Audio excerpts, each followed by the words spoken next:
because it's part of the structures of life. You have to learn to, if you don't know how to wait, for those little moments you have been asked to sit while they even prepare breakfast, because you don't want to have a child nibbling away at stuff while you are preparing. So you teach them that structure, because if you don't teach them how to learn to even wait, that tantrum, that 3 months, 6 months, 2, 5, 7, 12-year-old tantrum is the one you see 24 years when they're in traffic. And that leads to road rage. So we need to have that element of learning to sit and listen. Parents must reinforce that. It's all part of the structure you give, because the first 5 years is really the time you have to discipline the child. Discipline the child. They don't know much. And one of the things too is to respect, and I want to touch on this today, that parents must teach their children, first of all, to respect the bed. The bed, yes. Mpa, or like satchel. Yeah, the bed that the parents use. They teach them to respect it. And the reasons why. You don't think of it, but it's very important in the structure we give to children. Teach them to respect it, because the bed is the hallowed place in the home. Now, it may not necessarily be, it might, you could be sleeping on the floor or on a king-size bed, but you're going to have to establish that bed structure for the children, that this is where mom and dad sleeps. This is where dad sleeps. This is where mom sleeps. You don't walk on it. Those are little things you teach them, so reinforce them. Even to quite an age, whenever I had to go to see the old man at Adabraka, he would normally come out to talk to you. Kaneshi too is the same. You don't easily just jump into the bedroom. So it's important that we give them that structure as well. They have to respect that bed, because you see the bed, and even as grown-ups, it's not good to make your bed when you go back home. That's why we were in boarding house teaches us, and even military, all of them teach these structures. You must have your bed ready before you leave the house. So teach them to respect that bed space, because it's mom and dad's place. Very likely, apart from the kitchen or maybe one of those great crazy moments, it's likely you were conceived on that bed. King size bed or the mat, whatever. Any other thing can come in, whatever, but it's a structured place. They respect it. In fact, there are times when we're young, you are going to get well because you are not well, you are ill. And at a point, they allow you to sleep on mom and dad's bed. I mean, that that you are super special. So it's not much. A rich man can have it, a poor person can also have it. A place you lay down. There's a sense of feeling that, hey, I'm special today. And then sometimes from there you can start eating, because when you have malaria, don't eat much. So teach them how to respect the bed, and even the bedroom is important. Look, if you have children, and when the romantic anointing flees by, and you have to really lock the door with a key before you have some time together, there is a problem. May not be massive, but there is a problem. There may be a structural problem, because children must be trained such that once they get to a certain age, they realize now. In fact, if you train the first, and that's sometimes parenting is easy. Get the first child well trained. When you do that, the rest are easy, because the senior one can easily reinforce it, especially if they have quite some age difference there. He or she can also start teaching the other one. So when you train them like that, they don't enter. There's a point when kids must no longer enter the bedroom. Whether it's locked or not, they don't enter. I never said they don't have access. They have access, but they have respected access. So they knock. If they knock, they must understand that when you knock, it doesn't mean open and come in. You wait till, so those are part of the things you teach them. And of course, when you grow up, go into your boss's office, it helps you with that training in that small banana in or coconut house single room where 10 of you are living. When you have those structures in there, the same way when you are going to see maybe a senior staff, you know that others walk in and they may not comment. But even how you walk into your boss's office, as you walk into an office to see someone, a superior person or something, or even another group, how you conduct yourself speaks volumes about you. So sometimes, before you even sit for your interview, you have been interviewed already. Posture. Sure. So we should give the kids, this kind of structure in their lives. I think if we are able to do that for them, it will help them. Not only that, the other things you must teach them as well about, look, I understand, we want to be, look, we talk about democracy and sometimes we don't get it. See, democracy does not mean there are no limits. And liberty without restriction is meaningless. I mean, there has to be structures. You know, because what do they say? That your right ends where mine begins. And so one of the things we should also teach children is a very simple thing, and it is this. Very, very simple thing that children must be taught as they grow 5 and above. You must give them something. And one of them is about food, health. Look, you don't tell children to teach you what they want to eat. Those are special occasions. Whatever you are, these are part of the structures you are giving them. Because look, I'm talking about their health. At the age of 4 to 14 and somewhere beyond, you don't really understand that. You know you want to take Cerelac instead of cocoa. You know you want to take these pop stuff and all that. I don't want to call the name, but like, because I'm not undermining them. Yeah. You don't want to take these things instead of maybe Tom Brown and all that. That's fine. There are times you can give them that leverage, but they can't have it all the time. If you understand what I'm saying, they can't have that way all the time. Because between 4 and 14 years, you don't know what a balanced diet is. Your school will teach you mango, vitamin A, whatever. The sun will draw some vitamin D from there. Fine. So, vitamin C, orange, whatever. Right. That's cool. But you don't understand the structure of a balanced diet. And if you know it may be for a day, but for the 30 days in a month or 31 days, you don't know it. So you must reinforce, let the children eat what is said before them. Right. It's very, very important. Very, very important. If you teach them that very well, and they enter SHS1, and they have their provisions, apart from the one that will be stolen, which is part of the structures, because it's not they will steal you, yeah. Apart from that one, which is part of it, you have a child who understands that out of 1,000 plus people, we cannot eat in the dining hall, unless for medical exceptions. I'm not on a special diet. But apart from that, you eat what is there. And then having taken that one, you still have your backup.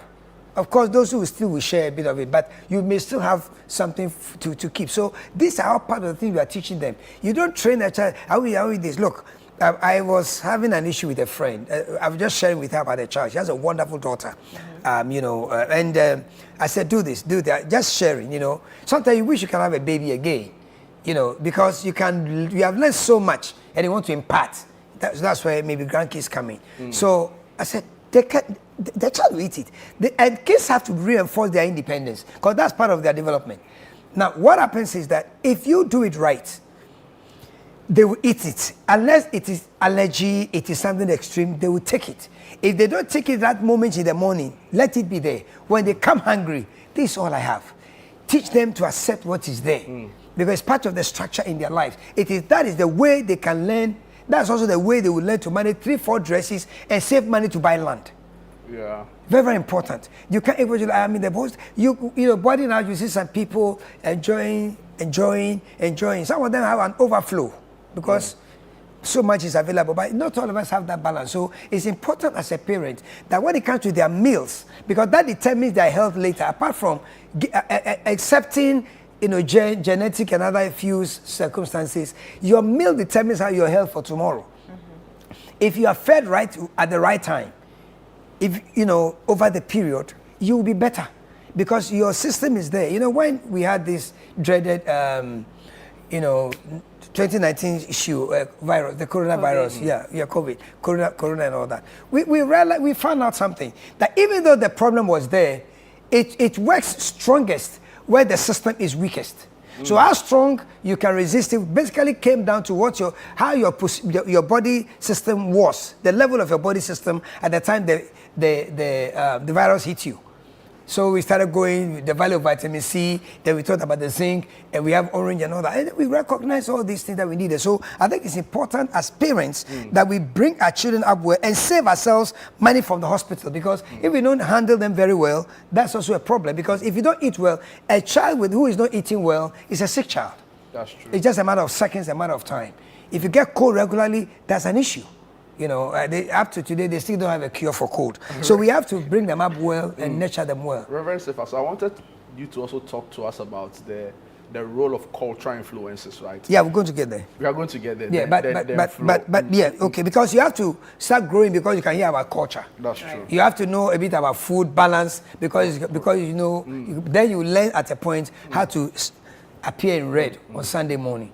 You know, that's very, very important. I like that. Yeah, so that is one. And then the other one is cleanliness. Now, I hear them, I've grown up, all of us have grown up hearing this word. Cleanliness is what? Next to God. I don't think so.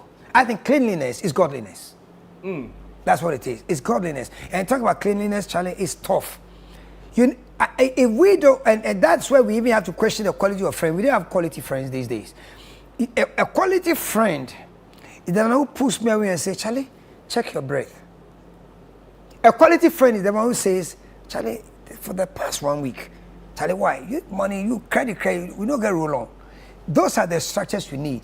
We must bring children up to just detest death, because that is also health. Cleanliness is so important. Take how to take care of your body. And of course, before then, if you have a daughter, as a mother, don't be on the phone monitoring daddy's calls and leave the house help to attend to a 3-year-old girl. A 3-year-old girl needs to be managed very well because she carries. She doesn't really give the life, but she carries the life. True. So you must handle her well and gradually give her the chance at a certain age to do a first free shower without water, without soap. And then you just shower it. You have to teach them. The boys, the underwear should not wait for 1 month before you wash it once. Which we've done before, So you have to teach them, and then reward those things. Give those structures to them, because that is what will make the difference. Somebody may not be fired from Channel 1, not because they are good producers, not because they are best in this or that, but because they appear clean and neat. True.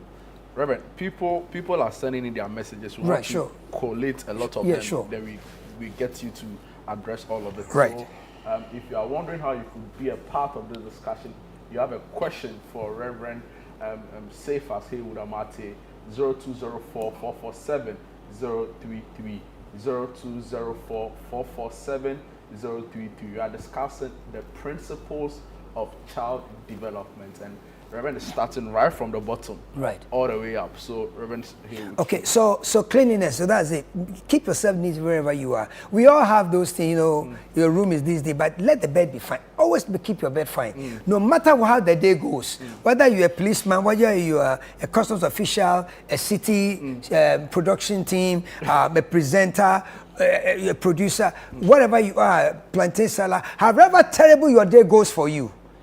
No matter how the day has gone, no matter the good news, the bad news, the business you lost, whatever it is, you know that at the end of the day, you have a clean bed to lie on, so that you can just put yourself together and rise the following morning. Teach your children the same thing. Very, very, very important. So cleanliness is key, and then godliness.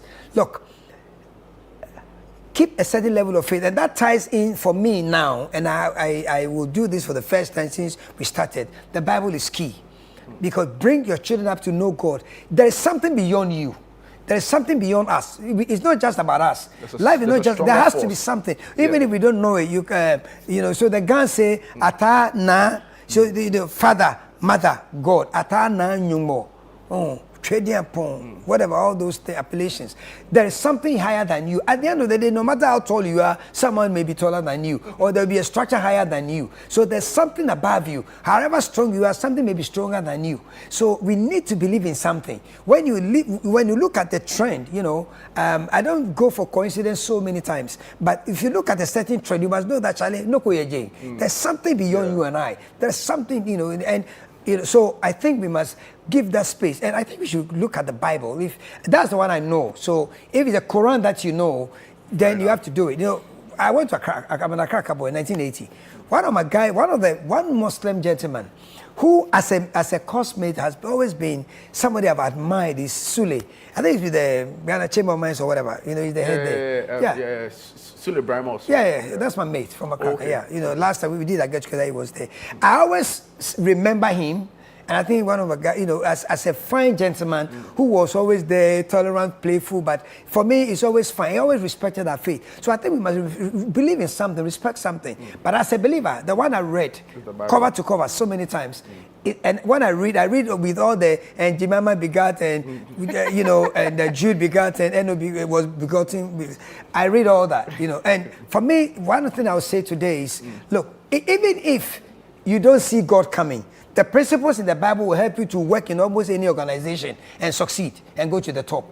Because for me, the Bible is key. So teach your children, if you can, the Bible. If your Quran, you can teach them. If something else, I don't know. But I recommend what I've used all these years till now. That for me, the Bible is a rapier of steel. It's not just a book. I don't see the Bible as just a book. I think it's a rapier of steel to be seized and used against principalities and powers of darkness. It is a weapon, and I think that if we tie our lives to it, it will help us.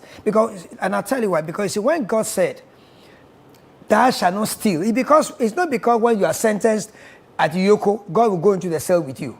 When God said, "A man must not be a drunkard," it's not because when you fall in the gutter, God will also trip and fall into the gutter.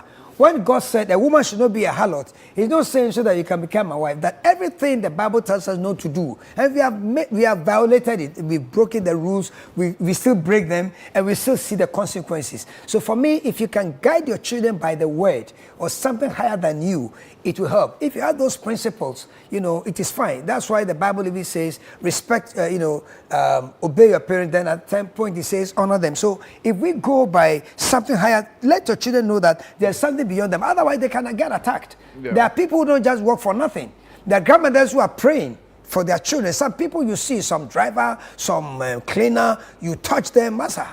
The prayer from some grandmother, some Church of Pentecost 180-year-old great grandmother be praised for that child. Yeah. You got to be careful. So there's something in the system. You have to respect it. So I think we must teach children those things so that they can know. And then also respect social norms. And it comes to what you were talking about. You have to respect rules. And if you don't teach them to respect the bed, if you don't teach them to only enter when the door is open, they're not going to obey. They will know what the drive DVLA rules are, but they will violate them. Sure. They will see red things. We may all have jumped through it wrongly, but that there are people who make it their habit that they need to beat the red. Right. And many times you will be victimized because you are not going. Yeah. You are trained to follow the law. He has been brought up not to obey the law. So, bam, he hits you. So, we need to have the structure in our life, respect societal norms. You need to respect some rules and regulations. Even as a lady, when you're going to the washroom, it's good to tap. Because when you are there, nobody knows you are there. So when someone is there, you don't know. It's good to hello, just knock. Same goes for everywhere. I think these are some of the things as parents we must teach our children. We must also teach them respect. In every area of life, there are cultures, there are structure, there are systems. When you go somewhere, you can do this, you cannot do this. There are places when you go and you cross your leg, that's an offense. You can't cross your leg like this. You need to do something before you even take your seat. So we need to respect those norms, you understand? So it doesn't mean we believe in them, but you don't have to believe in everything. Just like somebody will not believe in what you believe, but they have to respect you because that's your belief. Right. But also it says that your right end where mine begins. True. And liberty without restriction is basically meaningless. So we need to respect those structures, and that's not all. One thing I want to talk about is lying, amali, intro. Look, I've lived, and I'll tell you this. Charlie, it will catch up with you. Don't lie. You don't talk about it, but as much as possible, of course, painfully. The one tribe I know with a painful proverb about lying is Ganso. Gans will say that, like whatever happens, if you get to a point, you will lie. My dear, I don't disagree with it, but I know that they are saying something. Because look, if the man's wife has entered this place with this man, and your word will determine what will outcome, are you going to tell him she's inside here? You need to find a way. So there are challenges that people go through. We'll discuss that. But basically, as a structure, lying doesn't help you. Sure. Look, one of the easiest guys to handle in this world, and I'm sorry, Chama, I don't want to call you, but one of the easiest guys I know, and I can tell you one, is Samalata Benza. Just don't lie to him. That's all. He will mark you off, but you told him the truth. Yeah. Likely, even if it took 5 years, he'll get back to you. And the famous Christian maxim that says, "And the truth shall set you free." Yeah. Charlie, don't lie. It always comes through, right? Wow. Yeah. And possibly confess. Don't be caught, but confess. So if you, Charlie, he will still give it to you, but just confess. Don't be caught. That's important. Yeah. If you deal with it, and that's important. And I remember once I was listening to one of the city programs, and that was the last year or so, and when Bernard started, and he was I was laughing, like I was laughing at Bernard. Yeah. Because I'm like, his level of, decency can't tolerate what he was hearing. Yeah. That you just sit and lie. Yeah. Like, you know you're coming to lie, you're lying. And I'm like, Bernard, it's normal for somebody. Yeah. So lying, Charlie, avoid it. Lying that is not going to take you anywhere. So people should, I take my, okay, so let me show you this. Okay, so the eldest daughter should be around 27 or something. I don't know, 20. I can't tell. Their ages, I can't tell. Those things can even leave me to get sacked. But one of the rules, and this is how you teach them not to lie. This is important. If you had nothing today, hear this one before we go. When the kids were growing up, you don't lie in my household. No. Like if they are grown now, but if they say something to me, even if God said it, I'll take their word. And of course, I'm not saying literally, but it tells you teach them not to tell you the truth. Because there has to be a place where even if you couldn't and you had to lie somewhere, and if you can't, the truth cannot go to your mom and your dad or your mom and dad. Then Charlie, there's a big problem. You teach them. So listen, throughout every child in my home, give them a Bible and a Quran and whatever. They'll tell you that's the fact. I have never had the power of any of the kids because they told the truth. I have never touched any child when it doesn't matter what it was. You no way up to date. I've never ever done it. Even God cannot find me guilty that I hit the child or no. The idea is that you want them to be truthful. So it's not sweet. It's bad. And even those who stayed with us, I remember this lady, and Lucio Faye, she's from, fantastic lady. And I had this inverter, in the house, and I'd gone to Cape. And I was coming back. I had the longest text message from the lady, Blofo. I'm like, wow, Lucy can write English. She did something, she was trying to change power or something. I had the inverter, it goes to the batteries and all that. And the thing blew. So I think it was my way. I said, I'm coming home.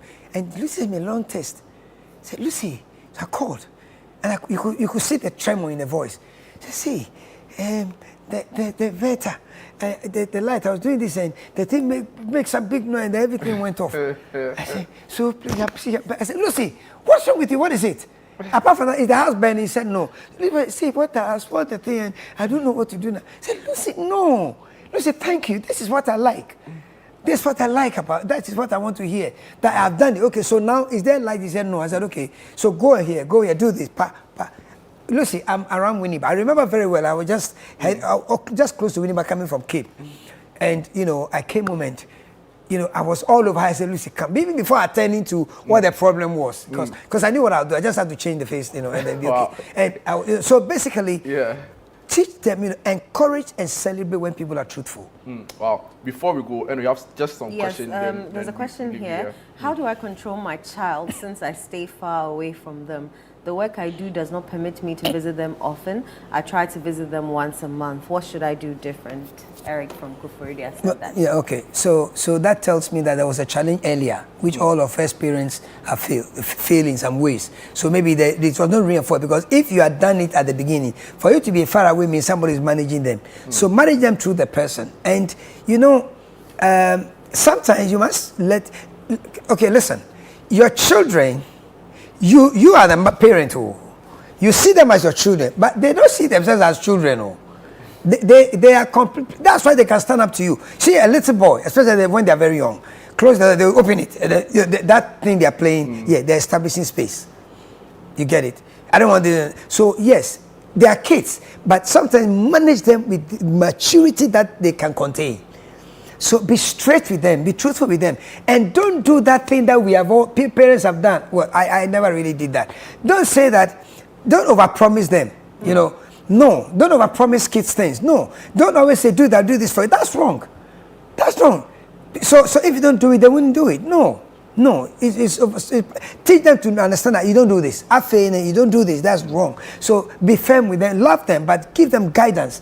You see, you can't establish a structural disciplinary line when you have no lady. Like I said last week, if you don't have the courage to point, don't expect the courage to convict to come to you. So they know that they shouldn't sit in the yellow chair, yellow sofa.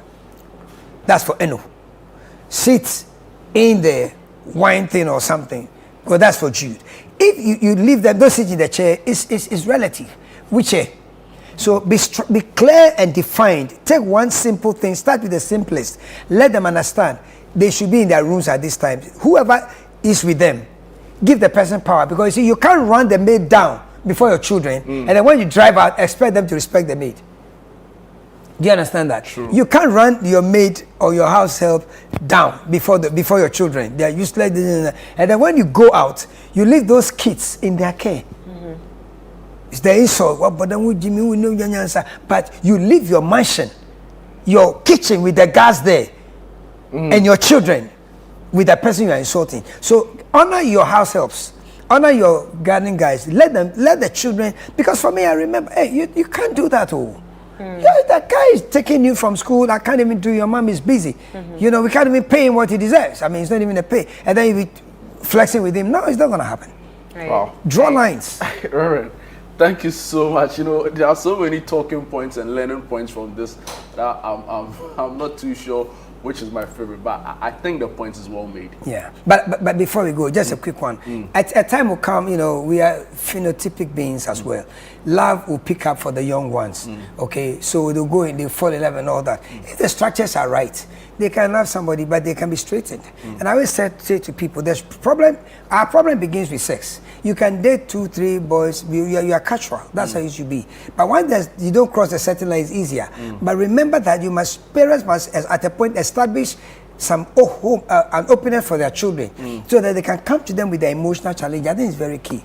But we can't do all today. Maybe we should expatiate a lot more on that yeah, sure. in subsequent ones. But thank you so much for your time, for your insights, right? Like Eno says, sometimes unconventional, but when you deep it, you see the sense and the wisdom in it, right? So, so grateful. He says, cleanliness is not next to godliness. It is. It is godliness. It's godliness. Yes. Charlie, powerful. Yeah. Thank you so much. Okay. So there you had it, Reverend Cephas Hilda Amati, taking us through the principles of child development. We will definitely have to continue this conversation sometime next week on this channel. We'll take a quick break. When we're back, we switch focus to health. Don't go away.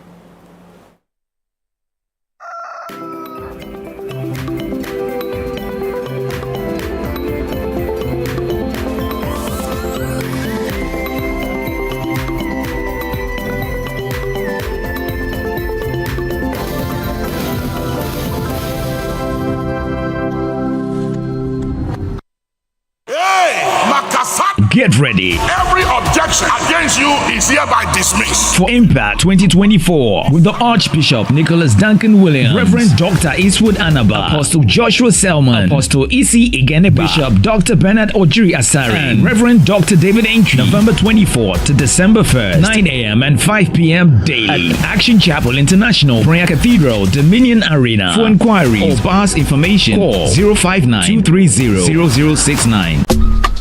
Life is a celebration of moments. Big and small. The sun is scorching, I'm feeling the heat. With Piva Drink, every moment becomes a refreshing celebration. From the beach to your home, in every corner of your world, Piva Drink adds a burst of refreshment. Give me Piva cocktail and tangerine.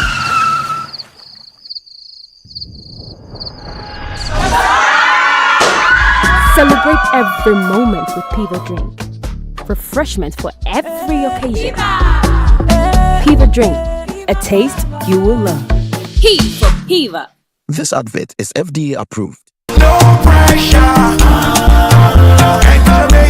Another morning, another day filled with possibilities. My old car reflects my journey, and today could be the day I take a big step forward. Anything is possible, just think about it. My shelves are ready to be filled, and soon the flat rate will open up exciting new opportunities. I can already envision a vibrant shop bustling with customers, all eager to discover what I have to offer. I feel optimistic about import costs. Why? Because with DMB flat duty rates, my expenses will be more manageable. I can see my business thriving. Every moment spent with my son brings back wonderful memories. I tell you, my son, with my digital skills, now one can create games in a website. Esoroho, vote #1 on the ballot.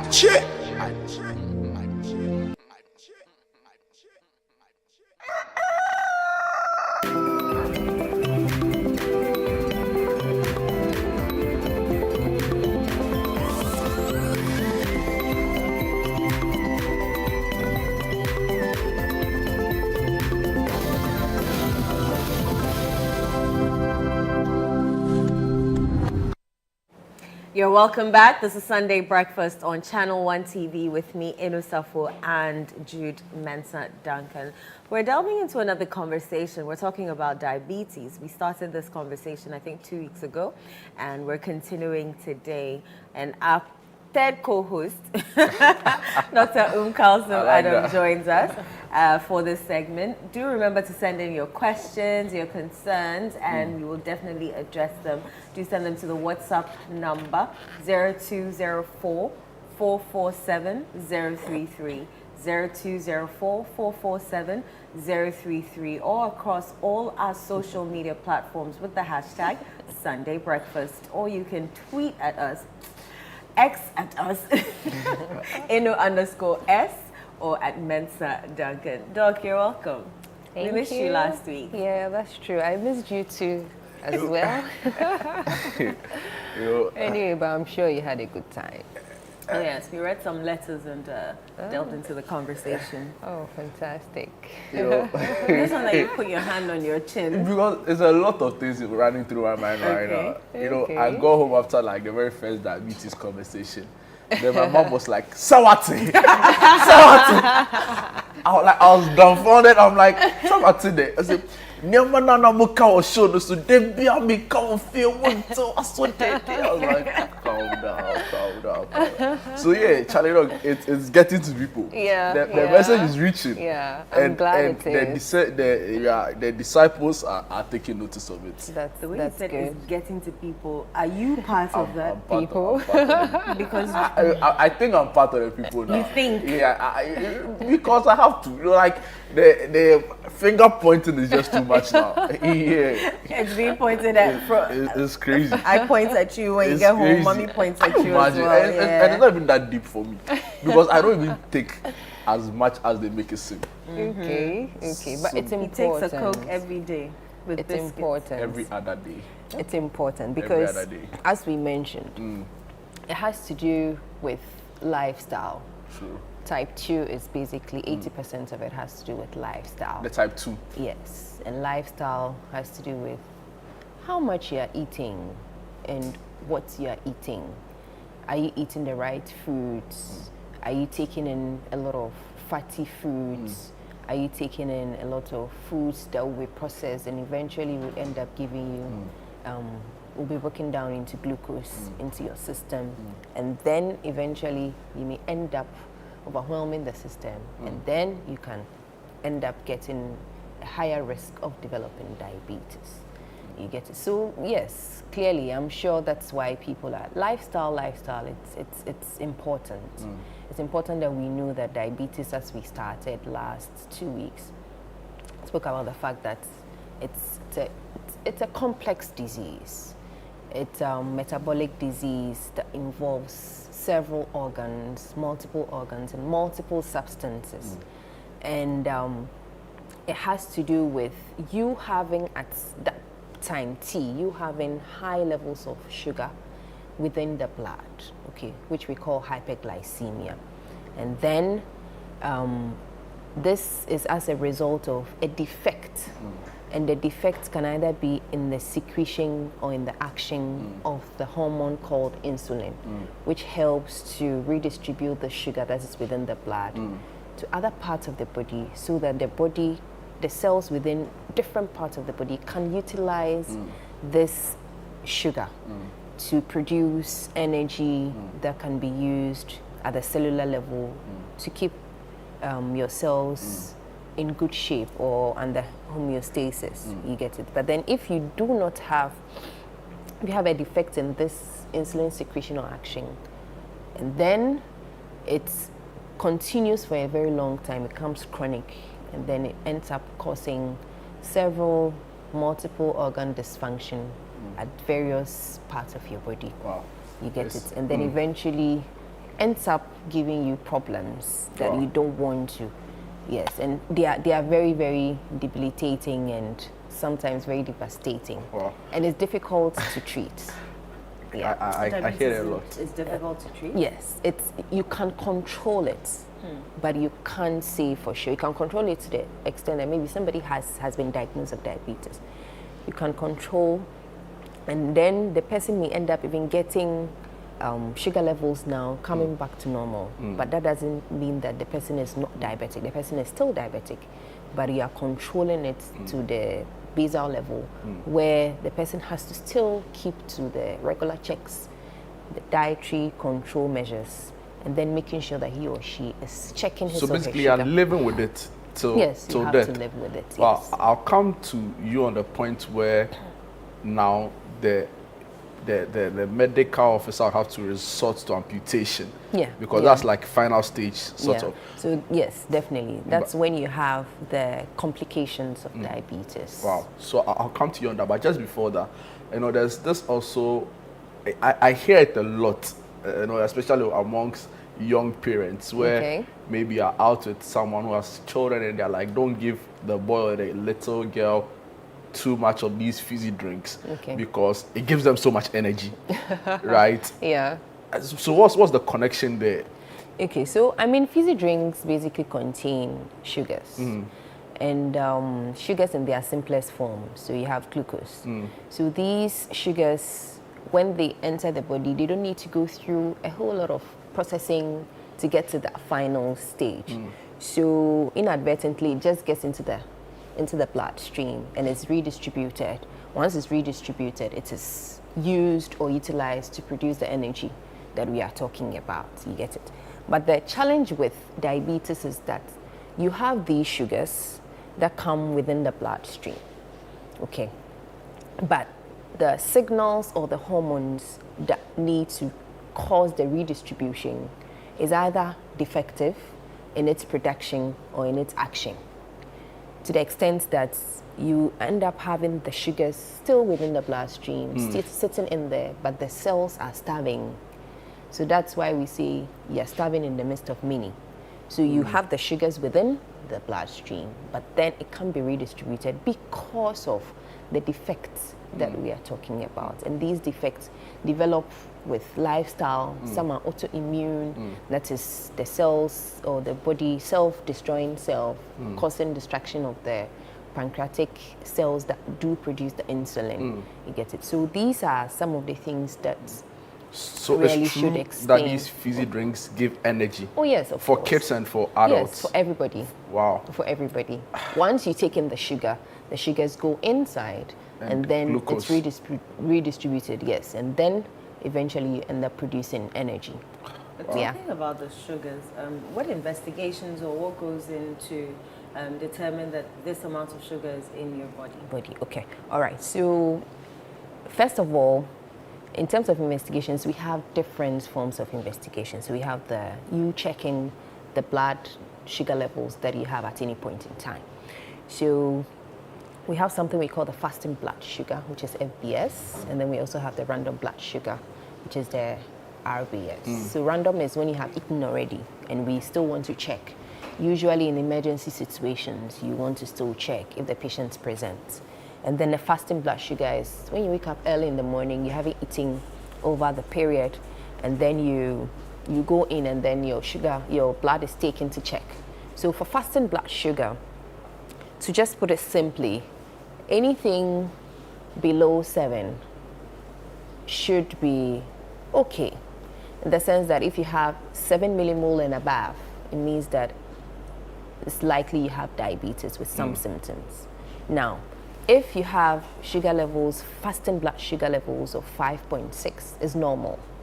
But then when you have it between 5.7 to about 6.9, there's something we call impaired glucose, fasting glucose.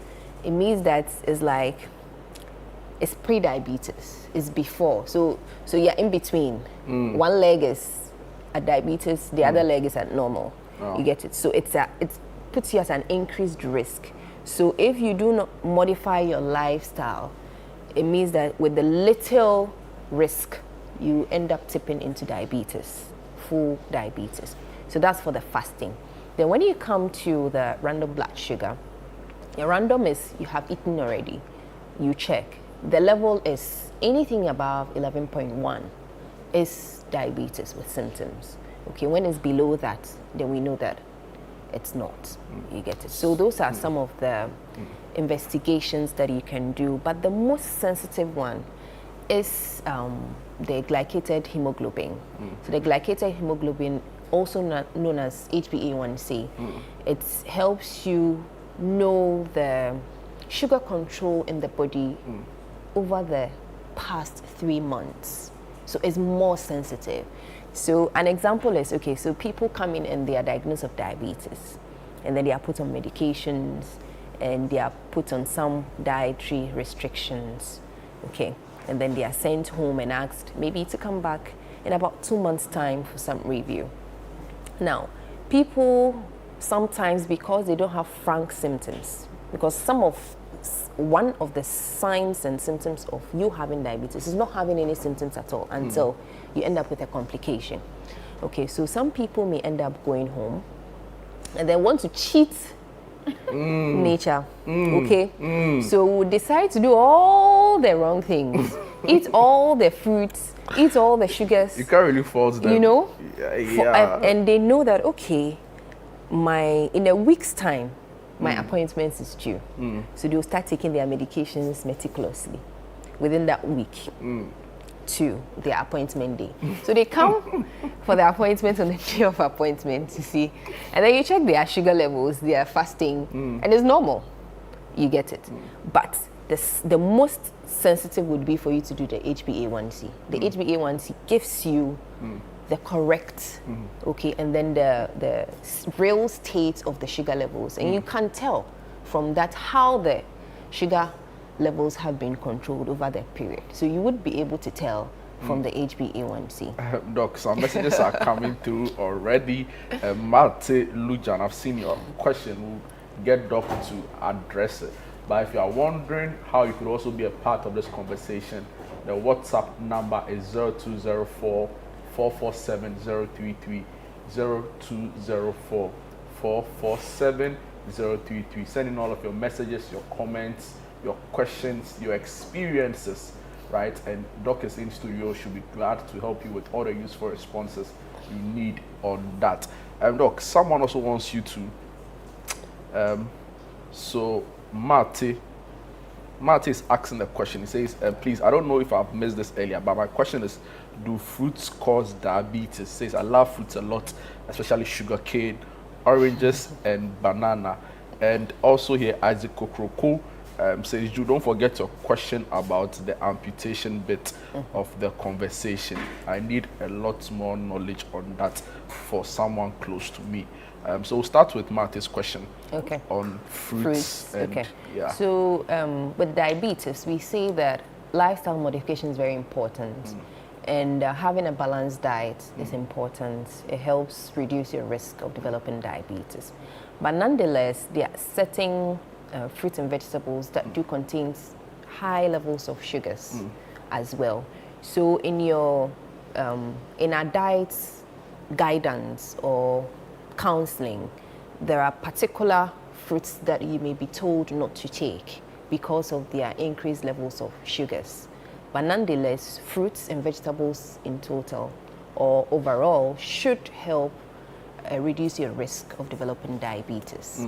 Okay, so it just has to do, it's personalized, where for this particular person would be able to give a particular diet plan that will suit that particular patient. But there are some fruits and vegetables, if taken in very excess levels, may end up predisposing you to increasing your glycemic levels. Before you answer the amputation question, maybe just briefly again on the differences in symptoms between the diabetes 1 and the diabetes 2. Yeah. Sure. So signs and symptoms, maybe I should start on this note saying that there are times that people may have diabetes, but they wouldn't show any frank signs and symptoms. That's one. So I would categorize them into 3 groups. So the ones that do not show any signs and symptoms at all, but they have the risk factors. So obviously the person is obese. Obviously the person is eating all the wrong things, okay, may end up having the risk, the increased risk.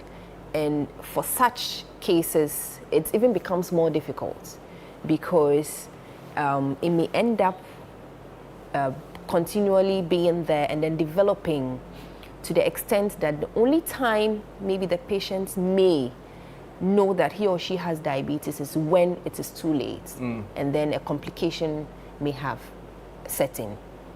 And then the second group would be the ones that have the signs and symptoms of the diabetes, which we spoke about at length the last time. So from having polyuria, so polyuria is increased volumes of urine. So at any point in time when you're urinating, you end up having very large volumes, abnormal volumes of urine, or even abnormal frequency. So having to urinate, I mean, at more than regular times. So at night, possibly the person may, if it's normal that some people may end up waking up once or twice to pee when they are sleeping. But when you end up waking up 3 times, 4 times, 5 times, you should check if everything is okay. And then polydipsia.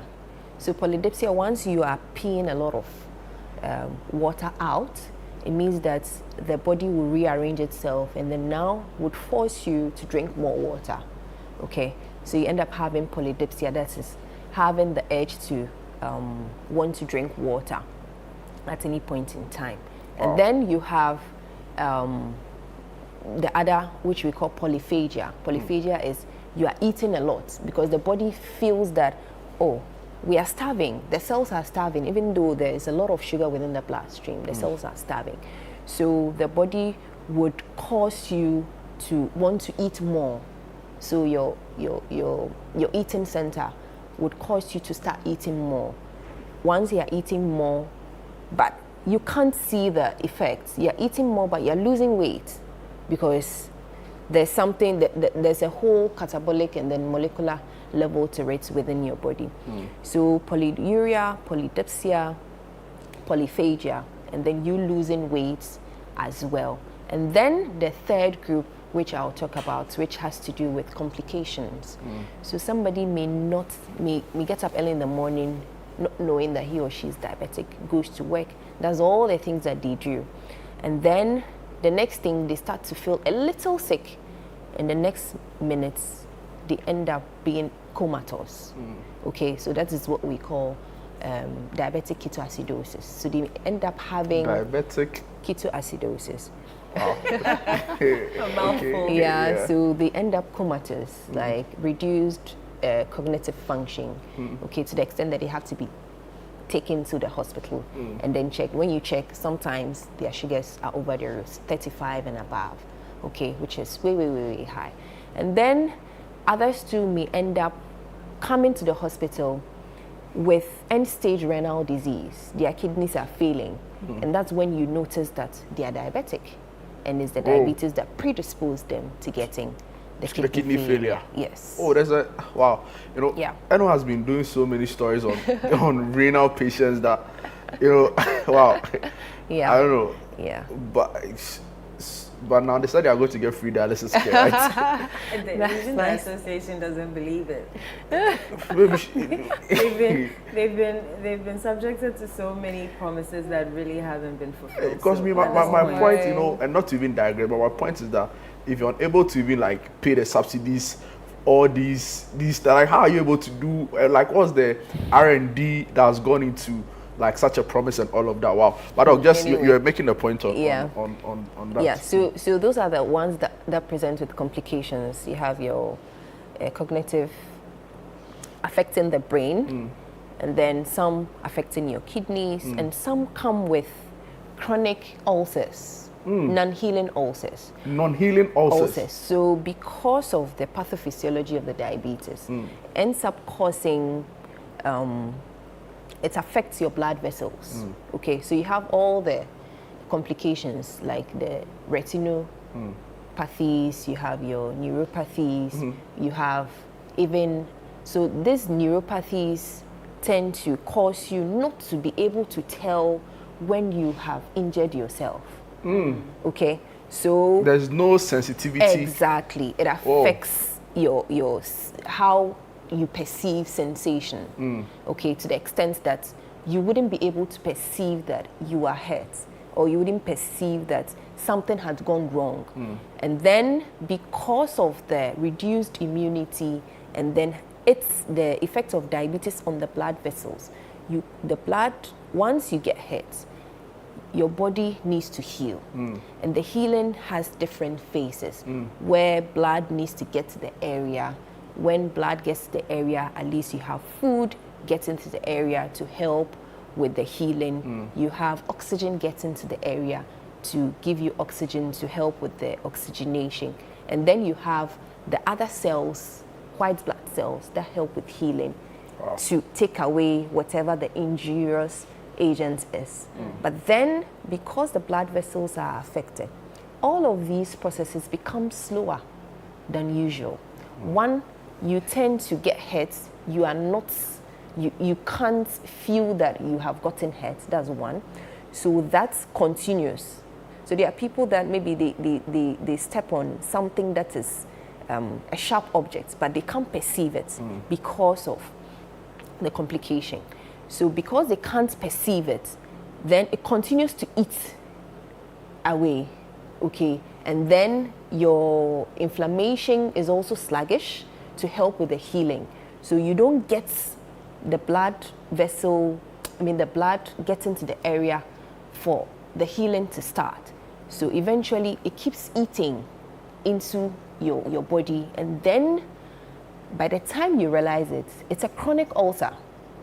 It's an ulcer that has become chronic in the sense that it's been there for a very long time. And because the right environment it doesn't have the right environment to heal, it tends to continually grow. So eventually you may end up having it amputated. So it brings us to the amputation that we were talking about. And it could be any body part. Yes, but most of the time it's in the extremities. Reasons being that those are the areas that are exposed to trauma more. Doc, because you walk with your legs. Feel you. You get it. Once you're walking with your legs, anything can happen. And then because it also affects the autonomic, so if it's affecting the nervous system, it affects the autonomic as well. The autonomic is like an automatic way where it helps you to sweat when you have to. It helps you to, to produce some sebum and all of that. But then if it affects the autonomic system, what happens is that it tends to make you have much more drier skin than usual. So imagine you having drier skin than usual. It means that the skin can easily crack.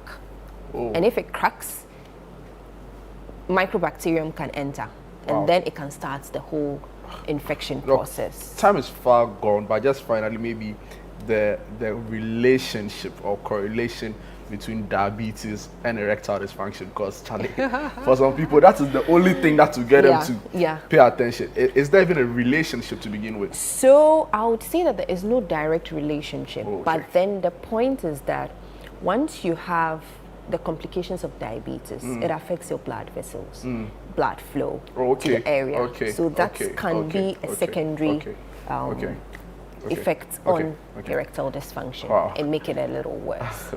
Yes. So those are some of the things that we want to hammer and then let people know that we have spoken about the signs and symptoms of diabetes. One group being you don't have any signs and symptoms at all. The next thing is strikes you, and then you have to be in the hospital with complications. The second, we have delved into the classical signs and symptoms of diabetes. You having to pee a lot, volumes, drink a lot of water, and then eat a lot. All of that, and then you have the complicated ones too that we have spoken about. And then those ones become very difficult to the extent that if it has to do with peripheral nerve injuries or peripheral artery diseases, you may end up having There's this message that says that hello, good morning, doc. Please, during the raining season or when the weather is cold, I pass urine a lot. Please, does that mean I'm developing diabetes? Darius Aheto from Hohoy. And also, please, doc made mention of non-healing ulcer. My sister has been battling with ulcer for a while now, and she has visited hospitals, but she keeps feeling stomach aches. Does that mean she's having diabetes? And this other message says, hello, good morning. Thank you for such an insightful health information. My favorite show every morning. Well, thank you to you. Didn't send your name, but we are grateful for that. And this other message says that my colleague at work always eats his food with very sweet things like plantain, sweet potatoes, all the time. Every single meal of his has something very sweet on it. Is that an issue or a potential diabetes risk? No name on that message as well. Good morning. Let me thank the doctor for a wonderful job. Thank you, Doc. I want her to explain the relationship between diabetes and kidney failure. I think you've done that. Yes, you've done that extensively. So maybe just Darius Aheto's question on when the weather is cold and he passing urine a lot, doesn't mean he's developing breast. I was going to say breast cancer. Sorry, diabetes. And maybe just add this question to it, please, Doc. What is the right diet to be taken by the preliminary? People are finding trouble for me. Preliminary diabetic patients.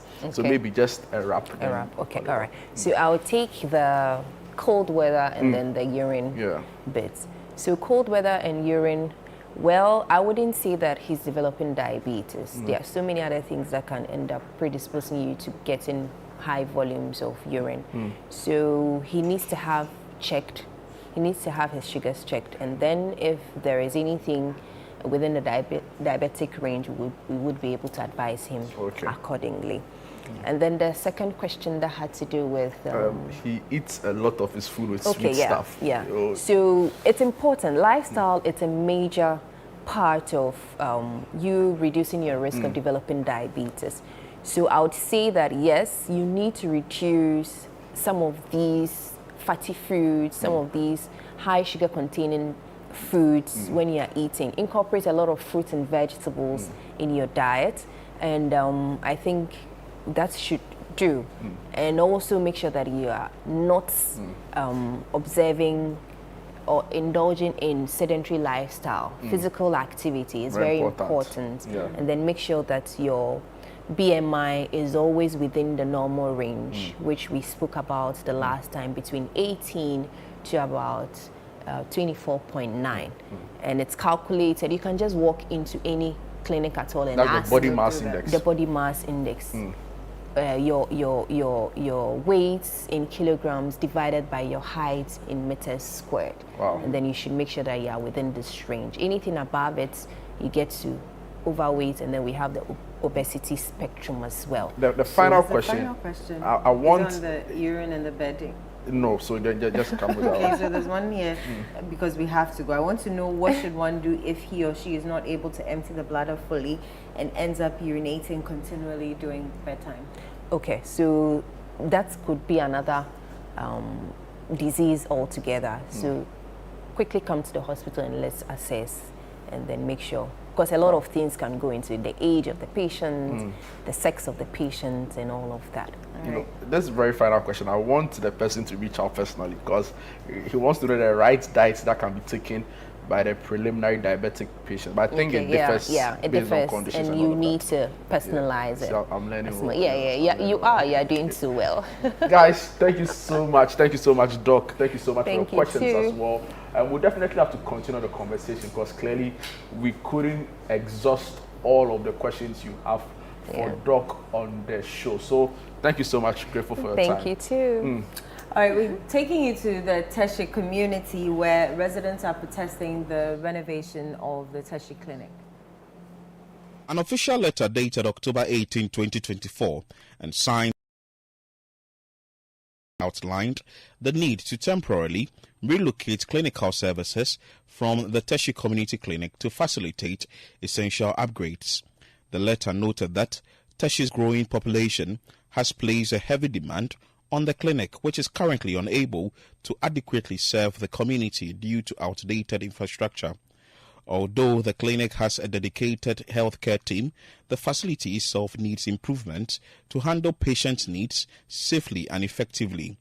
The Ministry of Health emphasized that this renovation aims to enhance the clinic's safety and capacity, and it has directed the Ghana Health Service to identify a temporary location for clinical services. However, Teshi Mamlin residents who depend on the clinic for their healthcare say the timing for the decision could lead to several repercussions for the community.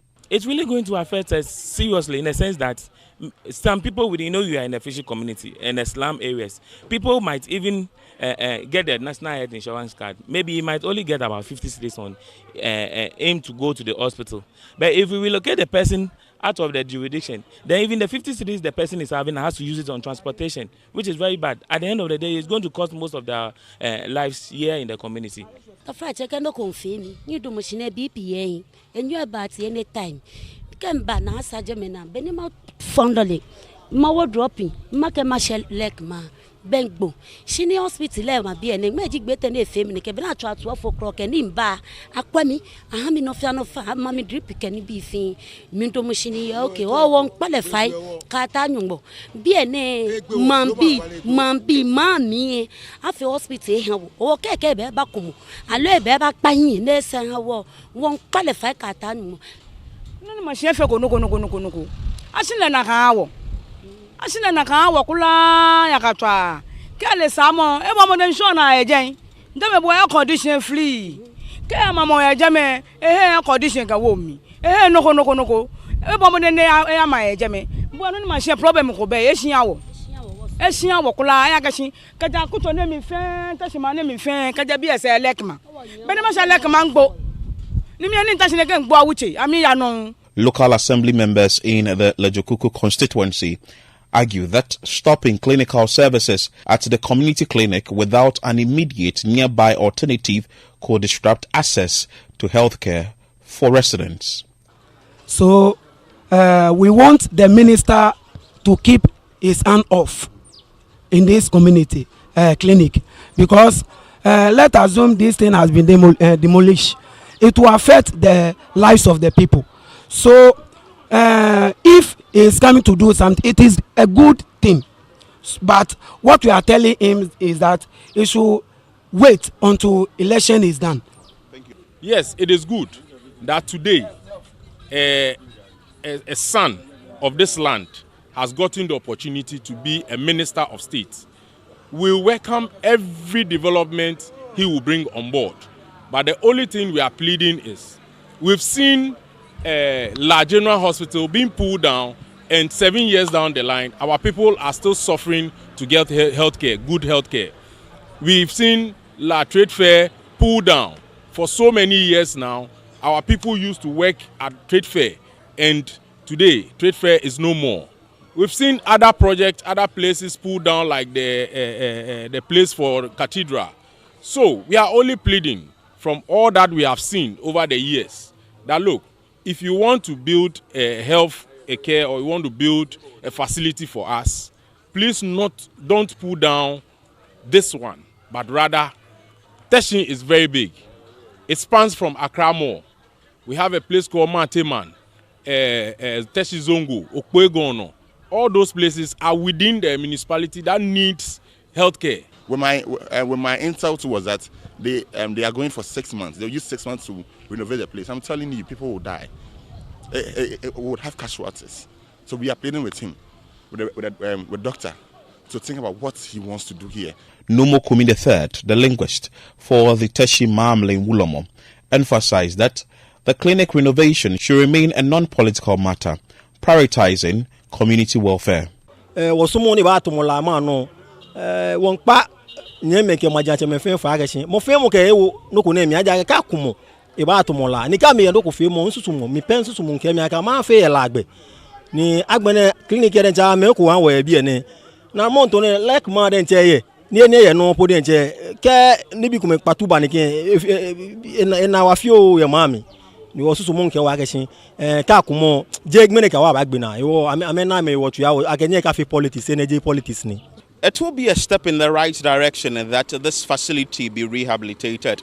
But residents within Teshi Mami are of the view that the government should reconsider its decision because it's just some few days to elections and they fear that any exercise here that may begin may not be completed on time. And this would affect them seeking health services within this particular jurisdiction. Reporting for Channel 1 News, my name is Philip Ni Latte. Wow, so the Teshi Polyclinic in focus now so many issues popping up, so many questions on the minds of residents who are not too sure the future of the polyclinic. In one breath, they are excited for the renovation work the Ministry of Health wants to do there, but they are not sure really about the timelines because of the history of stalled projects we've witnessed in this country. And to help us throw a lot more light on what the situation is, we have two people who will be helping us do this. One, or the first person, is Philip Ni Latte, Channel 1 News, a colleague in the newsroom who's been following the story keenly. And we'll also be going to the Municipal Assembly to hear what the plans really are and what the state of the polyclinic is, and what or how they intend to also go about this project they are proposing. Philip, thank you so much for your time this morning. For those who are not too clear or don't understand the head and tail of this story, just give us a brief overview and what led to your curiosity to follow up on this story involving the Teshi Polyclinic. Okay, so Jude, first of all, it's a Teshi Community Clinic. We understand that there's a construction of a polyclinic in the area. The issue is that I received a call from a resident within Teshi Mamlin stating that there is a directive coming from the Ministry of Health to the Ghana Health Service and to the Teshi Community Clinic Medical Superintendent for relocation of clinical services to pave way for the renovation of the facility. And I also saw on social media that there were some comments or some videos moving around where residents were also not so excited about this move. We also understood that the clinical services would have been moved out of the place. That is last Tuesday or last Wednesday. But when the exercise was about starting, there was also some protest on it. So I had to go to the facility proper and find out what really the issue is. When I got there, I got to know that this particular facility that has served the community members for a very long time, from 2010, will be renovated, which they say is a very good move. But looking at the timing, where some few days to elections, they don't really know what it holds for them, that maybe if there's a change of government or still there is this government should be maintained, whether the project will be continued or not. So that has been their concern about the entire project. So they come to this particular place to get sort of first aid or get clinical services. If they are supposed to move from this area, that is a Teshi Mamling, that means they are going to Family Health Hospital or they are going to Lekma, which they say that going to Lekma is very far. And even with Family Health Hospital, they say that the fees that are being charged there is also very high. So this facility has served them for a very long time. So you saw in there the residents saying, though they may not really understand what really is going to happen on this particular project that is coming from the health ministry, they are saying that this particular facility has been here for a very long time. So if you say that we are not attending or seeking health care at this place again, then where are you taking us to? So we had to find out, or as a journalist, I had to find out next, where has been placed to be an alternative for them. We understood that presently there wasn't any alternative for them, except they would have to go to the other peripherals, going to Chips Compound at Teshi Camp 2, or going all the way to Teshi Laskala, Lekma Hospital. And they are saying that until this alternative is gotten, then this particular facility shouldn't be closed down for the renovation. So, Jude, that is the back of this story, or the what I can say that is the background to this particular story that has got into this stage. We understand that the Ministry of Health, that is led by Dr. Bernard Okoboy, on Friday held a press conference where he stated categorically to the residents what really he wanted to do on this facility, that some amount of money has been secured. And looking at the fact that he is the parliamentary candidate on the ticket of the NPP in the constituency, he would also wish that he brings that development to the area. And mind you, He also contested in the area in 2016 and won that election until he lost to the NDC candidate in 2020. So, and now he's the health minister. So he doesn't want projects that are supposed to benefit other communities or constituencies, his own home or his home country, or let's say where he's coming from, wouldn't get or benefit from he being a health minister. So this is what he wants to do for the community. But the constituents are also saying that, well, the timing is not proper, but the projects, they welcome it, but they should hold on to the renovation for now, and let's see what happens in the future. So this is the backstory to the entire Philip, did you get a sense that this was the residents are politicizing the issue? Yes, for politicizing the issue, that you can't take it out, because when I got to the grounds, you could tell that individuals that I spoke to, people refer to them as, oh, they are in the NDC. Others will say that, let's get the MPP to speak. Let's get that to speak. But until we spoke to the linguist of the Wulomo in Tesimamli, he says that this thing should not be politicized, because rationalizing or looking at it from a different point of view, you would see that they have suffered or they've heard of abandoned projects, i.e. we have that one of the General Hospital where we've done several stories. We filed several reports on it.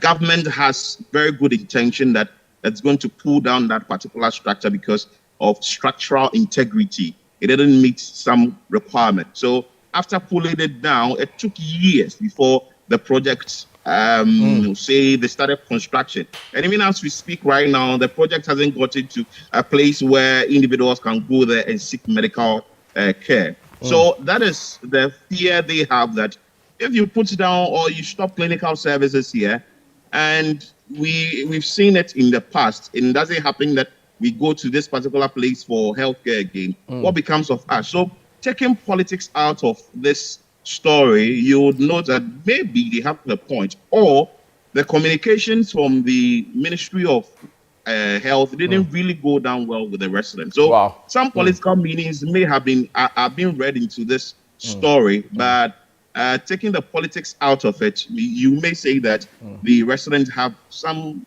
point in there, and maybe some form of action must be taken to give them alternative before the place is either closed down or clinical services are withdrawn from the facility. Wow. So, Philip, for those who are following, the issues are the current MP for the place is an NDC MP, Honorable Benjamin Ayiku.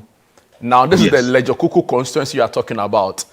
And prior to 2020, it was the Deputy Minister of Health, Bernard Okoboy, who was MP for the area, and now current Minister for Health, right? And he's promising, if I get you correctly, a renovation of the clinic.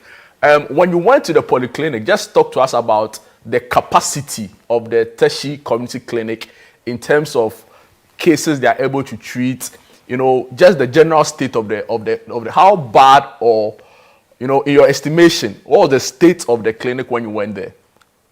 Well, when I got there, it wasn't bricks because I went there on a Saturday. But the information I gathered is that this is just a 10-bed facility. So it tells you that it's not 10. So it's woefully inadequate. Any form of renovation is welcomed by the committee members. The only concern here they have is for now, this is the only facility they attend. They are saying that if there is anything coming from the government, i.e. the Ministry of Health or the minister himself, it should have started way back. But we don't know, you know, when it comes to these things with financing and all that, maybe it may take some time. So maybe we want to give that one the benefit of that. But the 10-bed facility is what the government wants to move from that particular level to a different level. So, and individuals coming there, maybe I can say that they come there sort of like to maintain or just sort of first aid before they move to bigger hospitals for able to refer. I have the Ministry of Health statement here, and it says that it has become necessary because over the years, the tertiary community has seen a significant increase in population, and this growth has placed additional pressure on the facility, which is now struggling to meet the community's healthcare needs. Additionally, even though the facility has committed healthcare providers, it requires urgent infrastructure facelift to enhance its capacity and functionality, as it is not fit for purpose and does not match the standard designs for such facilities. Philip, stay on the line. We'll come back to you, but if you could, we can speak to the MCE. So he is with the assembly. He's the aide to the executive assistant of the Lejekuku Municipal Assembly, and also with the public relations of the assembly. Mr. Samuel Yeboah, good morning and welcome to Sunday Breakfast. Good morning, Duncan. I hope you are doing well. By the grace of God, I'm fine. Yeah. As you can see, myself and Eno are in very high spirits, except that residents in Teshi, not quite. I'm sure you followed the narration of our reporter on this particular story. The concerns of residents in your area or in your assembly is that they fear that the project could stall and that it will not be completed in time. Do you get some of these concerns, and what is your assurance to community members, specifically in Lejekuku constituency in Teshi and its environs? Okay. So Duncan, once again, good morning and good morning to your cherished viewers.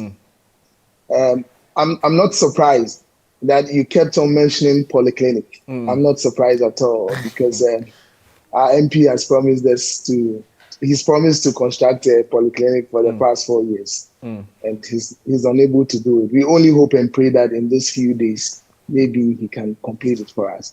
But I mean, it is sad when development is blocked by political intent. It's very sad. The clinic you see, it's supposed to be even a 10-bed clinic, but it's been reduced to 4 because the other spaces have been used for other things. And so this is a clinic that is supposed to cater for a community of 100,000 residents just in Teshimami.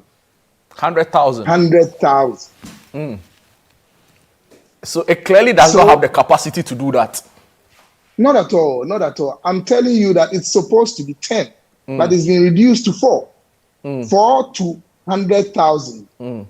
That is what we are talking about. Elsewhere, it would have been, an issue of national security concern elsewhere, because it's really serious. Wow. But what I first want to do is to correct the impression of timing. And it will be linked to what I said early on that sought to suggest that if development is blocked by politicians because of political reasons, it will get to a time, irrespective of who is the president, when he's bringing a development to Teshi, they will tell him that don't go there because these people, they will just waste your resources and your time. In January, in fact, in December, the current Minister for Health, Dr. Okoboy, visited all the 5 family houses in Teshi and told them that he's gotten an investor, an Israeli investor, who he's spoken to and is willing to commit a sum of 1.5 million cedis to expand the Teshi Community Clinic. If you look at the Teshi Community Clinic proper, it has 2 buildings, but behind the last building, there's a piece of land there that you can actually expand the clinic on. Yeah. So he gave them the assurance that on 17th of January 2024, the Israeli will cut sword, or he together with the Israeli will cut sword for the expansion of this same clinic. On the 17th of January 2024, when we got there, I mean, doctor with the Israeli and the assembly got there. The current MP, together with some people perceived as NDC people, had gone there that the expansion was not necessary. Instead, they want to paint the clinic. And so in order to stop chaos, because Lejokuku is a red spot when it comes to some of these things. And so the Israeli took the money back because, of course. Mr. Iwa, just to be clear, the concern for residents is that they've seen the La General Hospital, for example, which after many years of, demolition, because at the time wasn't fit for purpose according to government, right? They've not seen that same urgency in the construction. So I think the concern really is about whether or not you have the funding and the assurances that if the current state of the Tertiary Community Clinic is brought down for this intended project, it will be completed on time. So first off, do you have funding for it to begin with? And where is this funding coming from? Respectfully, if you could allow me, I'm just making a point. This background to lead to a certain point. Fair enough. Go on. That you see, the Tertiary people lost this expansion, which could have happened, and this matter wouldn't have arisen if politics had not taken the center stage. Because 6 months, the Israeli promised that he was going to do this expansion in 6 months. And so 6 months from January would have been somewhere in July.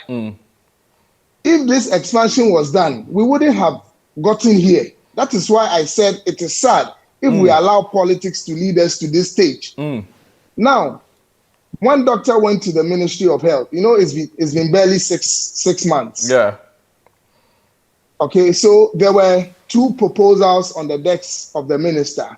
One, the Lekma Hospital Phase 2 project, which the Chinese had written to the ministry long ago. In fact, 2 years ago. I happened to be in the meeting with the doctor and the Chinese ambassador when he asked that I've written letters to the ministry 2 years for the China government to invest huge sums of money to expand the Lekma Hospital. Nobody had responded. But when the doctor saw the letter, in fact, all paperwork have been done to expand the hospital.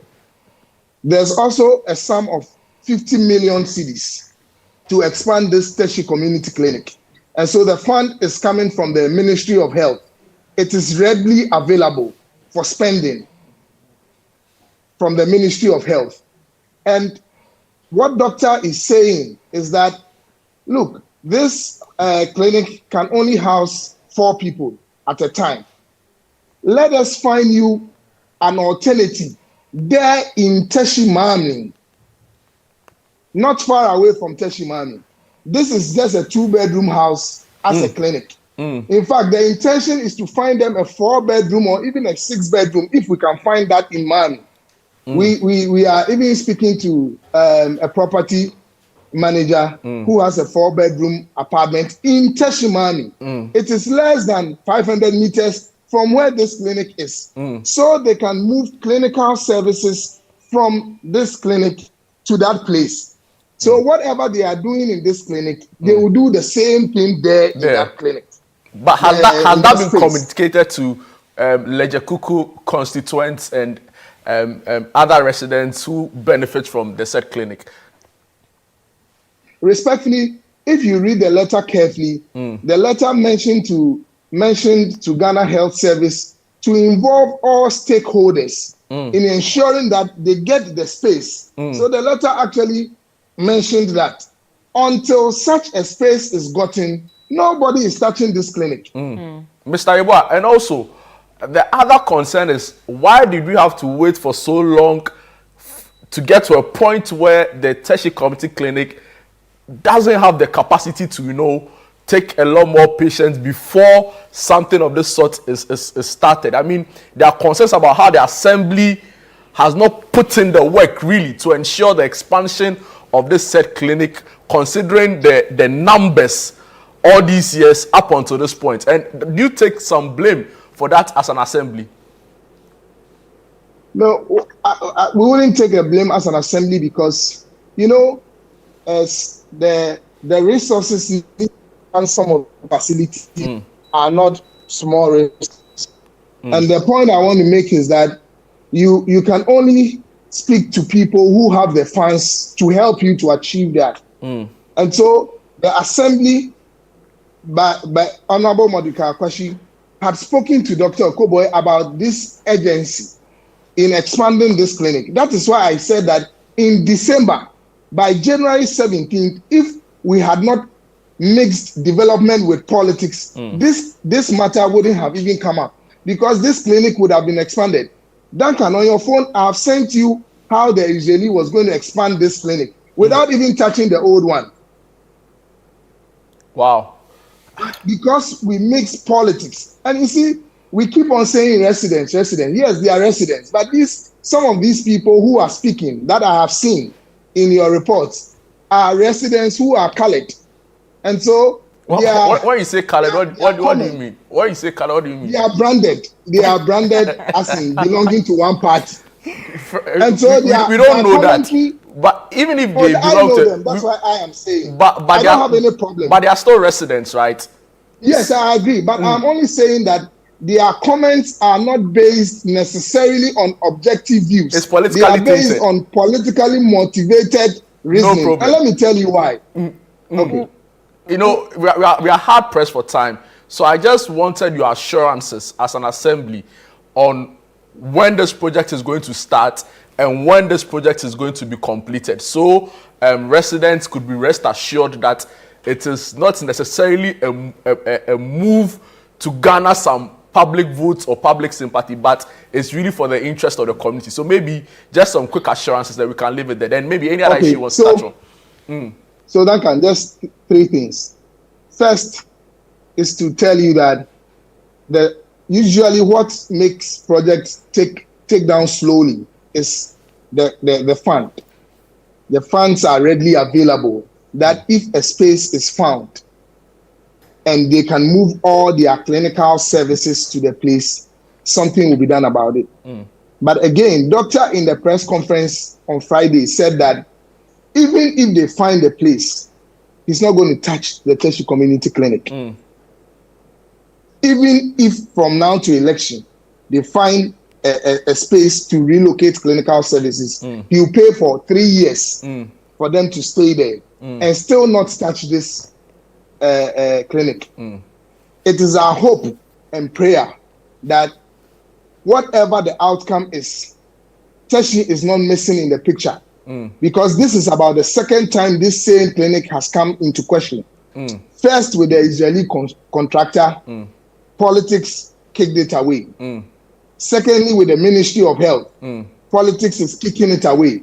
We do not know the outcome of the election. We do not know who will be the Minister of Health. But now what we know is that a son of Tertiary is the Minister for Health. And so some of these things, when he sits at the ministry, he will expedite it. Thank you so much.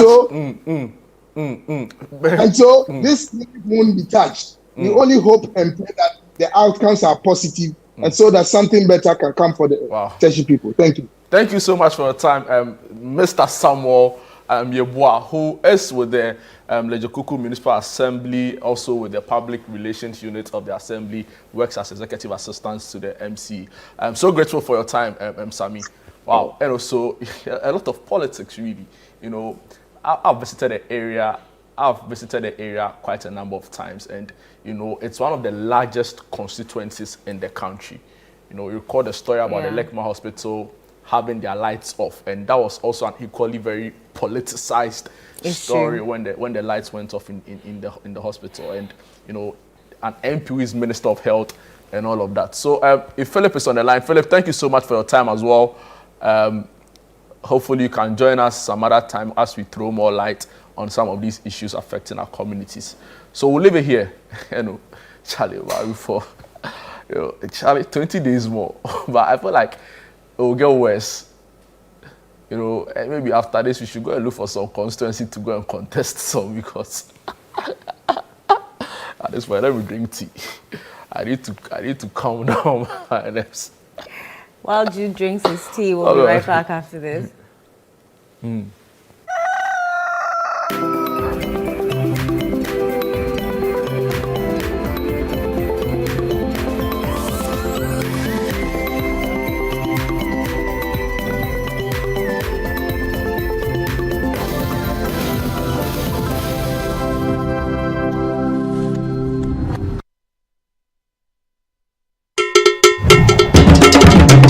live long needs no charm. Nana Sase, the writer king who sips communion wine from the calabash, invites you to Mental Pictures 8, a colorful night of literary renditions and cultural expressions dubbed Bejina Reloaded, the child who will stay. Date 22nd November 2024. Venue La Palm Royal Beach Hotel. Time 6 p.m. Secure your seat with 100 Ghana cedis and experience this night of Ghanaian and African folklore embodied in poetry, dance, music, and your best imagination. Call 0244-924932 for tickets and all enquiries, or purchase your tickets on short code *365*88*539#. Sponsors: Ghana Export Promotion Authority. Media partners: Channel 1 TV, Hits FM, Joy FM. Partner: Labari Beach Hotel. This event is powered by Asase Inscription, Ghana's first literary coaching agency and cultural consultancy.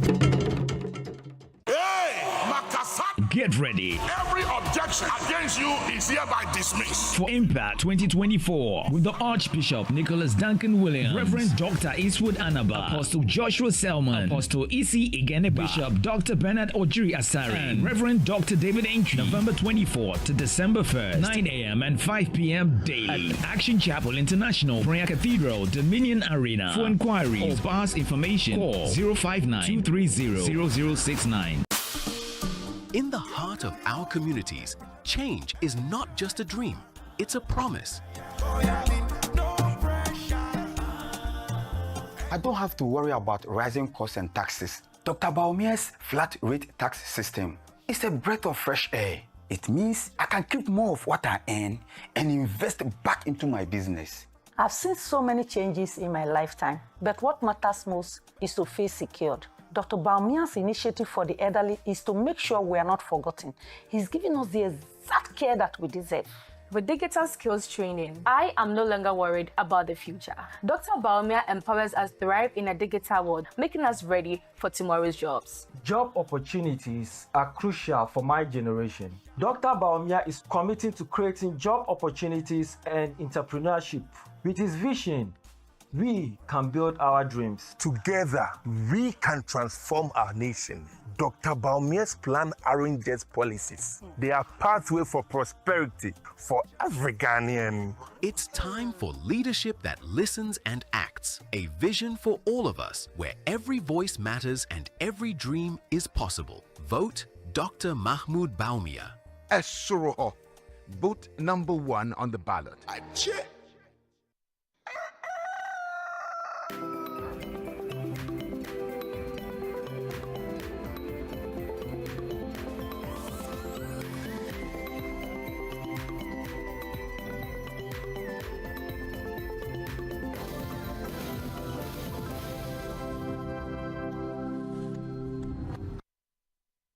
Welcome back. This is Sunday Breakfast right here on Channel 1 TV, just gone by. A community-focused conversation bringing you the latest up to speed what's happening in Teshi, specifically on healthcare delivery, where some residents are not too happy with the said demolition of the existing community clinic. But yeah, we've gotten a little clarity on that issue. But for now, we focus on our health and our diet, and to help us with that discussion, one of our favorites on the show, and not, I'm changing, and I love that. Thank you so much. This time I didn't come with some food stuff, but you came with some more insights, right? Yes. Wow. The conversation is still on diabetes. Sure. For the past 2 weeks, we've been heavy on diabetes, right? Like I told her, I'm cutting down my sugar. She doesn't believe me, but that's great. That's the truth. We want to take off from where we left off with Dr. Kalsum, right, on preliminary diet for diabetic patients. But even before you answer that, just give us, an overview what this conversation seeks to achieve, the talking areas and the major things to look out for when diets and diabetes is mentioned.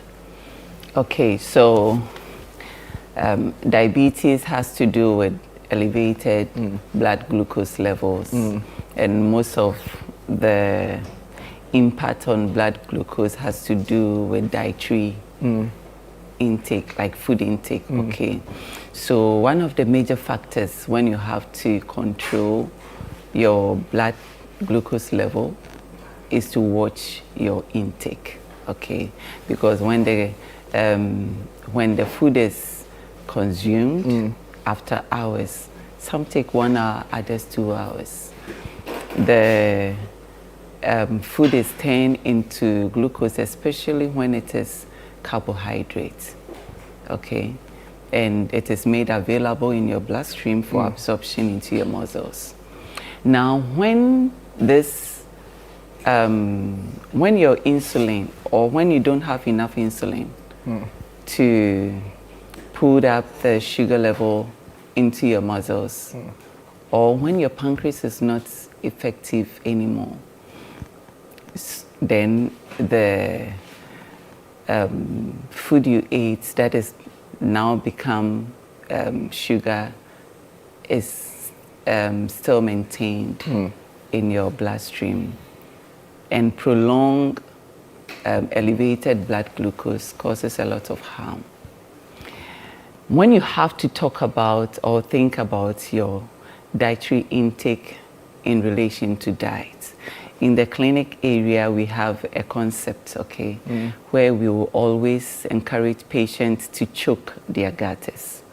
When you are choking your gutters, the illustration is always done with a slum area. I was born into a slum, and we are twins, okay? My other twin, my daddy died at childbirth. So my other twin was adopted by a woman at East Legon, and I remained with mom at a slum area.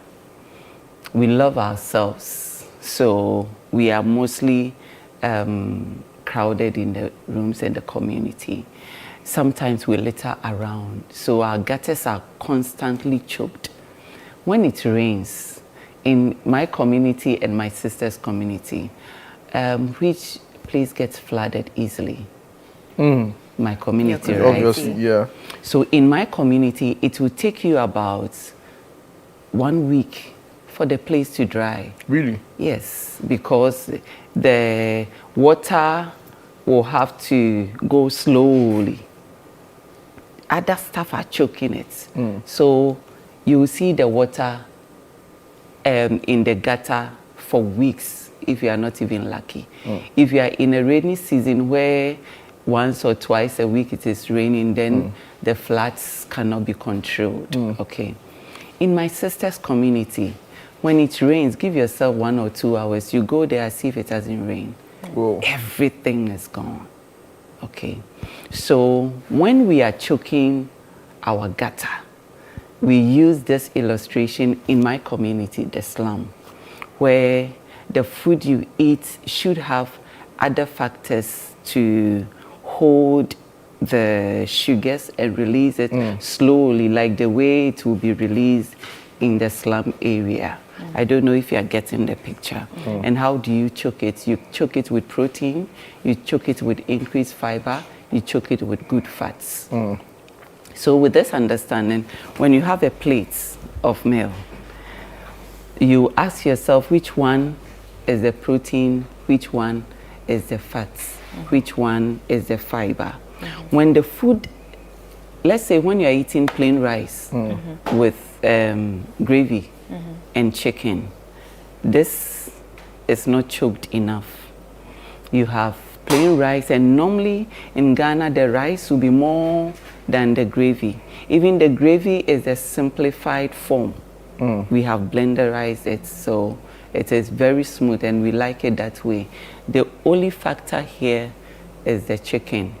Okay, so with time, within an hour and a half, your blood sugars are quickly elevated. And because they are not choked, they are also, they were not slowly released. So they are available, and the insulin is overwhelmed with a lot of sugar in your system. And with time, your pancreas has to produce a lot. This is a lot of science, but I want you to understand it. Okay, and when you have that understanding, whether pre-diabetes or fully grown, you know how to manage it.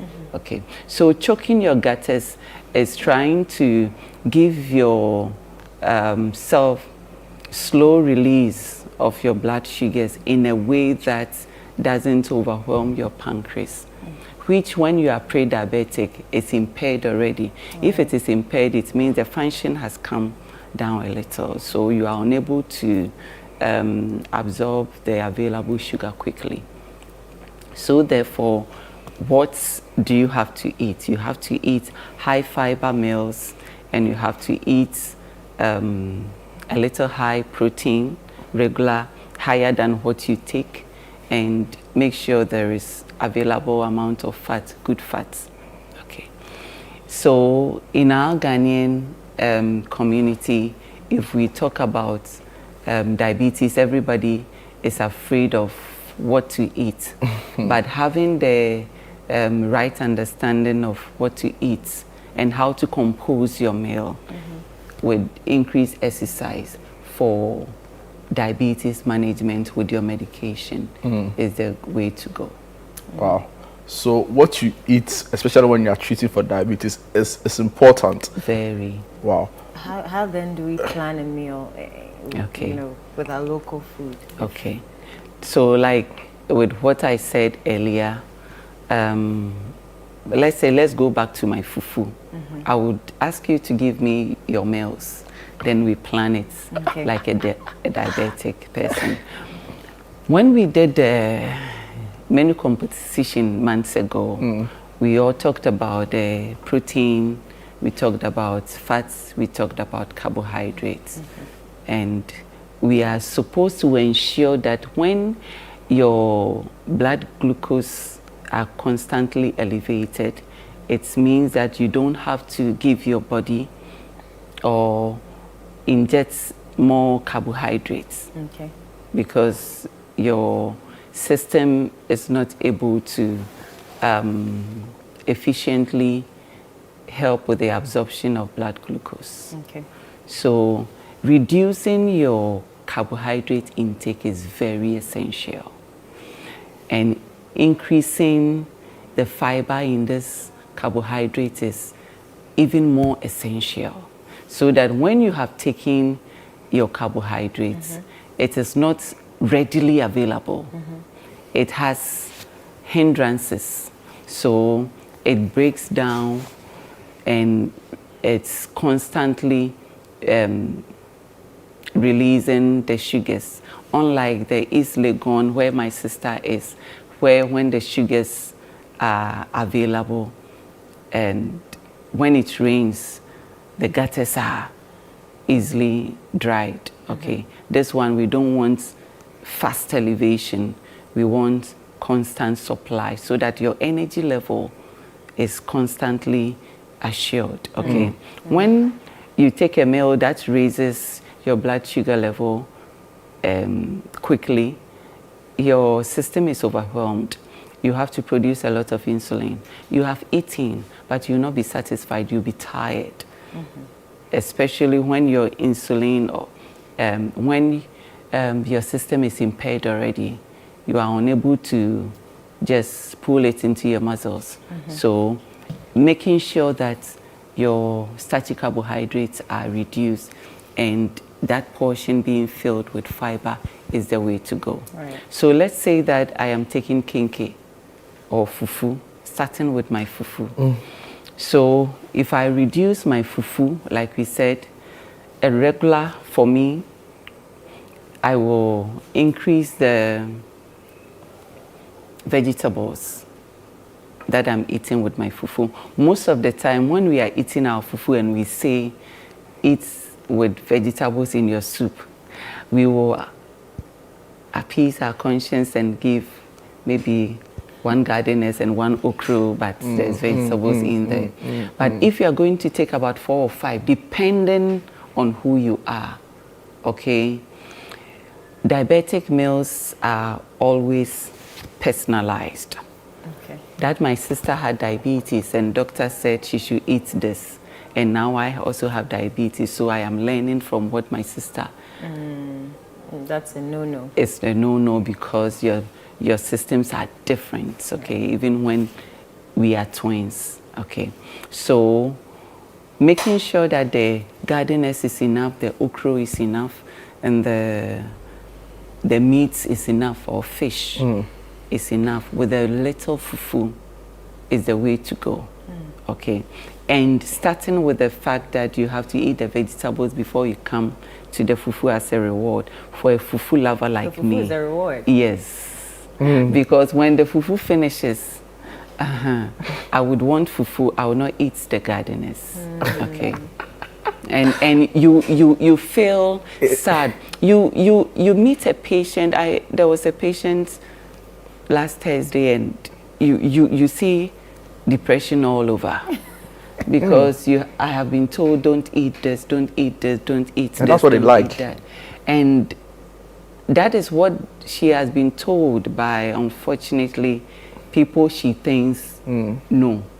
Wow. Okay, so she doesn't know what to do, and especially it is getting to Christmas. And she feels she's not going to enjoy life. Okay, but knowing that you have to take it in moderation according to, and before your dietitian will even give you a plan, she would have followed you for some weeks, done some postprandial tests. So a postprandial test is mostly 2 hours.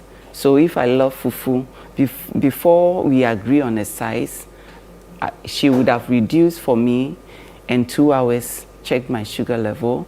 No, this is still elevated. Let's reduce it. Before we agree on a size, she would have done all those tests, and now you know your quantity. Right. And if it is not enough for you, you fill it up.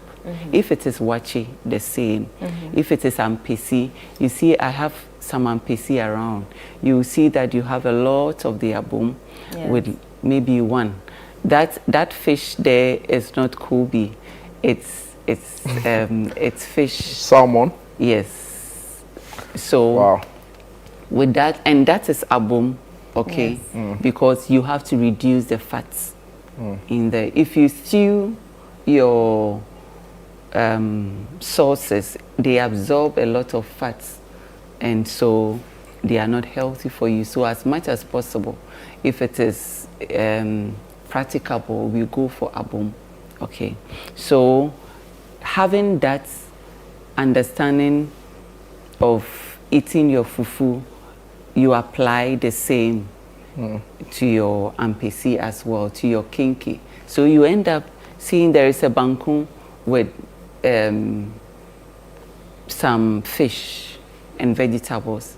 That bangkun, if you are eating it, there was no sauce around it. Your pepper should be more, your cut vegetables should be more, because we like our bangkun and our kinky. We are not forcing you to do salads. But of course, if you are eating your kinky, you can't eat kinky and pepper with no vegetables as diabetic. The available, what you are eating to fill your, or to kill your hunger is the kinky. Yes, so you see this, there is avocado. The avocado is the fat. And the fish there is salmon. That also looks so dry. No, that fish is steamed. So, and the skin is removed, because when you go to the market, they constantly rub dirty oil on it. So when you bring it home, you have to remove the skin to reduce the risk. And you know, we have a lot of vegetables.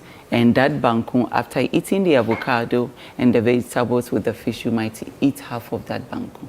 Wow. So always start with your vegetables. Vegetables. You know, that is giving you the micronutrient, the fiber you need. Wow. And that will help the starchy carbohydrates you eat at the end to give you the slow release of the sugar. I like the way you rubbed your bangkun, you know. Yeah. You know, some group of people listen, who also are in health, listen to Enna, and they started a whole wrap your banku, take your own boat to your point, and it was big. And it's actually one of the highest views we've had, that particular conversation on the use of rubber and all of that. So nice. The message is going down well. But and now I also wanted you to talk about the role of exercising in all of this, because I get a sense that you can eat as healthy as you want, but the sedentary lifestyle could also expose us to certain other risk factors, right?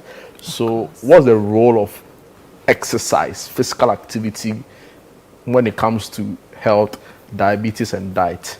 Okay. So when it comes to diabetes, everybody wants sensitive insulin. Okay. So insulin is the hormone that will help move your sugars from the blood to your to the organs and the muscles for energy. Exercising makes the insulin very sensitive. It increases the sensitivity of the insulin, as well as burning out some of the stored energy that is in the form of fat. So when you are managing diabetes, and even when you are pre-diabetic, you know, when you are pre-diabetic, it is crucial. So in the sense that you are not there, it hasn't matured. So you have to get rid of all the excesses. You haven't been put on medication yet. So now it is diet and exercise. So you have to exercise well to increase the sensitivity of your insulin and also reduce your starchy carbs intake. Okay. And when the diabetes is grown to diabetes, when you are confirmed diabetic, still, in order to slow down the disease progression, exercise becomes key. Even those who have other conditions so are not so active, we still encourage them to use dumbbells. Do other things. You are seated, but you are being active. If you don't have such condition and you are able, fully able, and you are not exercising, you are doing yourself a disservice. The body is created to move. So the less you move, the faster you are dying, I tell people. Okay, so if you want to remain active, and exercising or increased activity improves the functionality of the entire body, your brain, and with what we are talking about, the sensitivity of the insulin, burns excess fat. What else should discourage you from exercising? So exercise is key. Dietary intake is key. You can't put one over the other. Wow. I like the way you do it. Like straight to the point, no flowery words, just hit the nail on its head. There are some more questions for you from our listeners, right? And if you are watching the show right now and you want to be a part of this discussion, you are wondering how to do that, as always, you can do that on our WhatsApp line 0204 447 033, 0204 447 033. Alternatively, use the hashtag Sunday Breakfast. And now there's a message here. It says, is apple cider vinegar of help in the diabetic situation? That's a very specific question. So apple cider vinegar is very good, but as I'm saying, you know, everything is personalized. Apple cider vinegar increases the efficiency of some of the meals. So like, for instance, vitamin C is very essential, and we try to get our we try to get all the nutrients the body needs in a very raw stage, in the natural stage. Okay, so if I say vitamin C is very good, I'm not saying go and buy vitamin C and be licking. Make sure your fruits and vegetables are enough. So apple cider vinegar, when even taken with warm water on an empty stomach, gives you even a more improved effect. You see the impact better. So apple cider vinegar, we use it. Yeah. There's also this message that wants to find out, is it okay to replace sugar fizzy drinks with sparkling soda water? No, sparkling soda water. Some way. No. You know, for me, I always say, people say I'm too straight, but you see. Oh, there's some.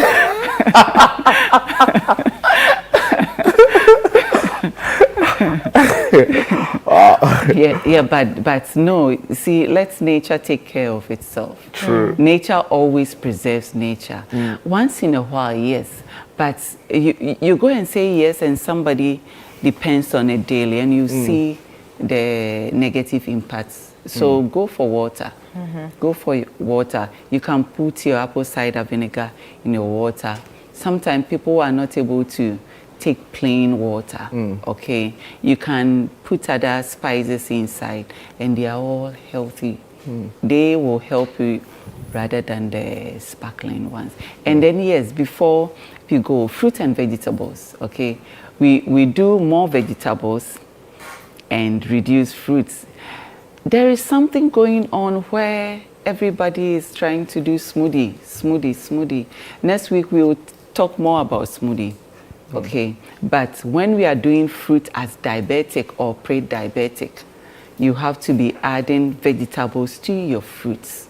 Fruits don't natural, they are sugars. Right. Okay, you can have a bowl of fruits, and when you are pre-diabetic, it's a no-no. Okay, because by the time you are done eating your fruits, after an hour or an hour and a half, you realize that your systems are overwhelmed with. Oh, hello, any other questions? No, I'm well educated. I like the abomu, the fact that you can have oil on the abomu and still enjoy it. Yes. That's my favorite meal, by the way. So your breakfast, if you are diabetic or pre-diabetic, assume what would you want to take for breakfast? Tom Brown. Tom Brown, yeah. With what? and I know I'll take banku. Don't talk about Hausa Coco. Yes, you take your banku, but in the right way. In the right way. Just a little. And you know, when you eat so much in the for breakfast, when you are eating banku and the banku is as big as this, and it increases your sugar level, it stays elevated, okay, because absorption is so efficient in the morning. So if you are going to take banku, you have to reduce it drastically. If you are taking a pim, there may be betim or even half with a lot of abum in the morning. You know, the morning is supposed to be light. But those of us who don't like the light lights. Our producer today is saying she doesn't agree with you. Anyway, and there's more questions. Says, please, I'm diabetic, but I like chewing sugar cane. Is it advisable for me? And also, there's this other one. Please, moderate exercise is the key, since excessive exercise can lead to hypoglycemia. So the moment you feel tired, don't stress yourself too much. Okay, if you agree with that, then we can. I agree with that perfectly. There's also this message that says, you guys are doing great with your insightful conversation. My question is, sometimes we say we are too busy to the extent that we exercise weekly. Will and not encourage that? So exercise, weekly exercise, as against what you prescribe. Yes, so weekly exercise we can encourage ourselves to do at least twice, and if you don't, twice a week, and grow it from there.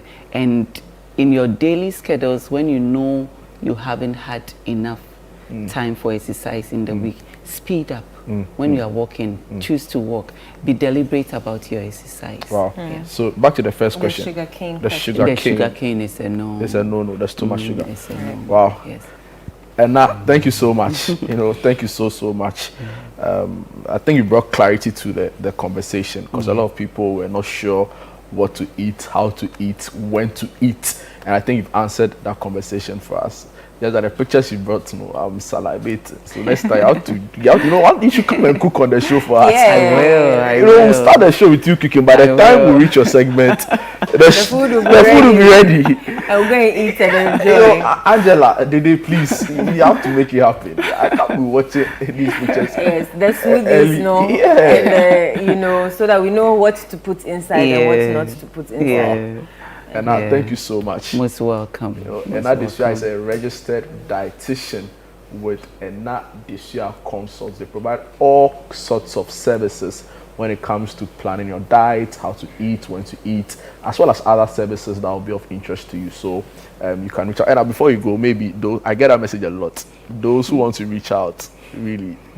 So we are trying to be active on social media, okay, but I don't know if I have to put my number on. Yeah, I mean, any official line they can reach out. 0243 126524. That is my personal line. Okay. Yeah, if so if they reach out, you can offer any services. Yes. Wow. Yes. So thank you so much. We'll take a quick break. When we are back, we'll delve into the world of sports. Don't go away.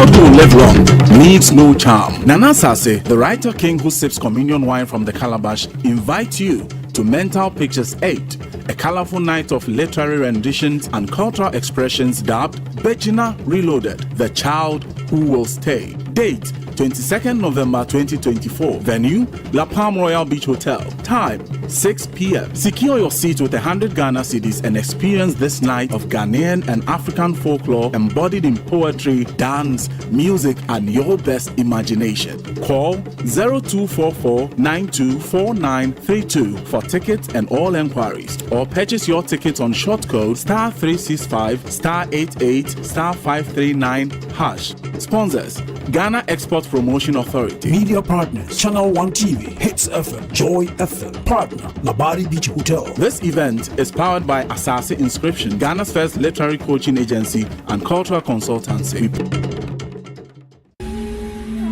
In a forgotten time, she ruled with a fierce heart. Amwenima, beloved goddess, destined for eternal slumber. Forgotten by time, she awakens in a new era, searching for her place in a world that has moved on. Amwenima's era, rediscover the legend.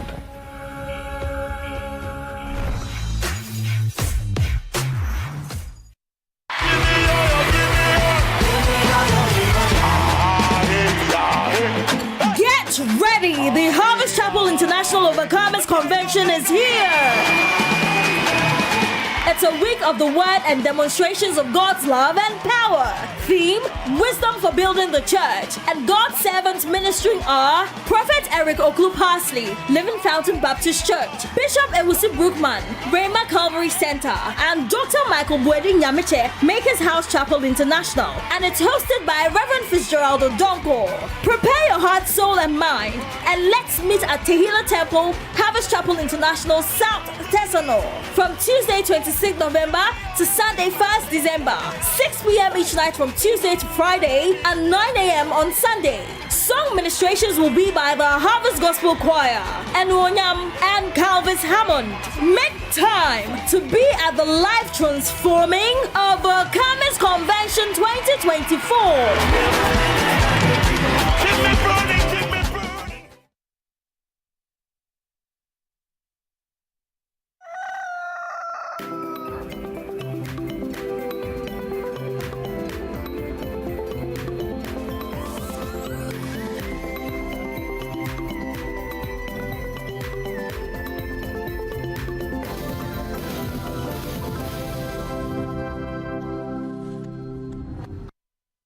You're welcome back to Sunday Breakfast on Channel 1 TV. My name is Inu Safo, and as usual, I do this with Jude Duncan. Let's go straight into sports. Bernard Abeku joins us. We're going to talk more about the Black Stars and their shambolic performance at the No, why the pause? Why you tell me like that? Because I've been here for a minute. Am I not allowed to start on my own show, in my own house? Hey, about the pause, the sharp pause to get off your mango. What have you to It's a lot of anger and disappointment. Yeah, anytime I hear football, yesterday we had Nigel Rio-Coker, former Premier League star, Aston Villa star, talk about the Black Stars with such disdain and shame, you know, and you can't believe this is Ghana football. All the adjectives qualify. If you want to describe the Black Stars, look, this was coming. It was coming. It was coming. I feel the last shot we had was to beat Ivory Coast in that final. Yeah? And that was the moment, that was our moment to glory. And I mean, yes, of course, we've been through finals, haven't we? Yeah. But we failed to plan to get back to that final space. The last being 2015. So it's what 9 years ago. It's what I'm saying.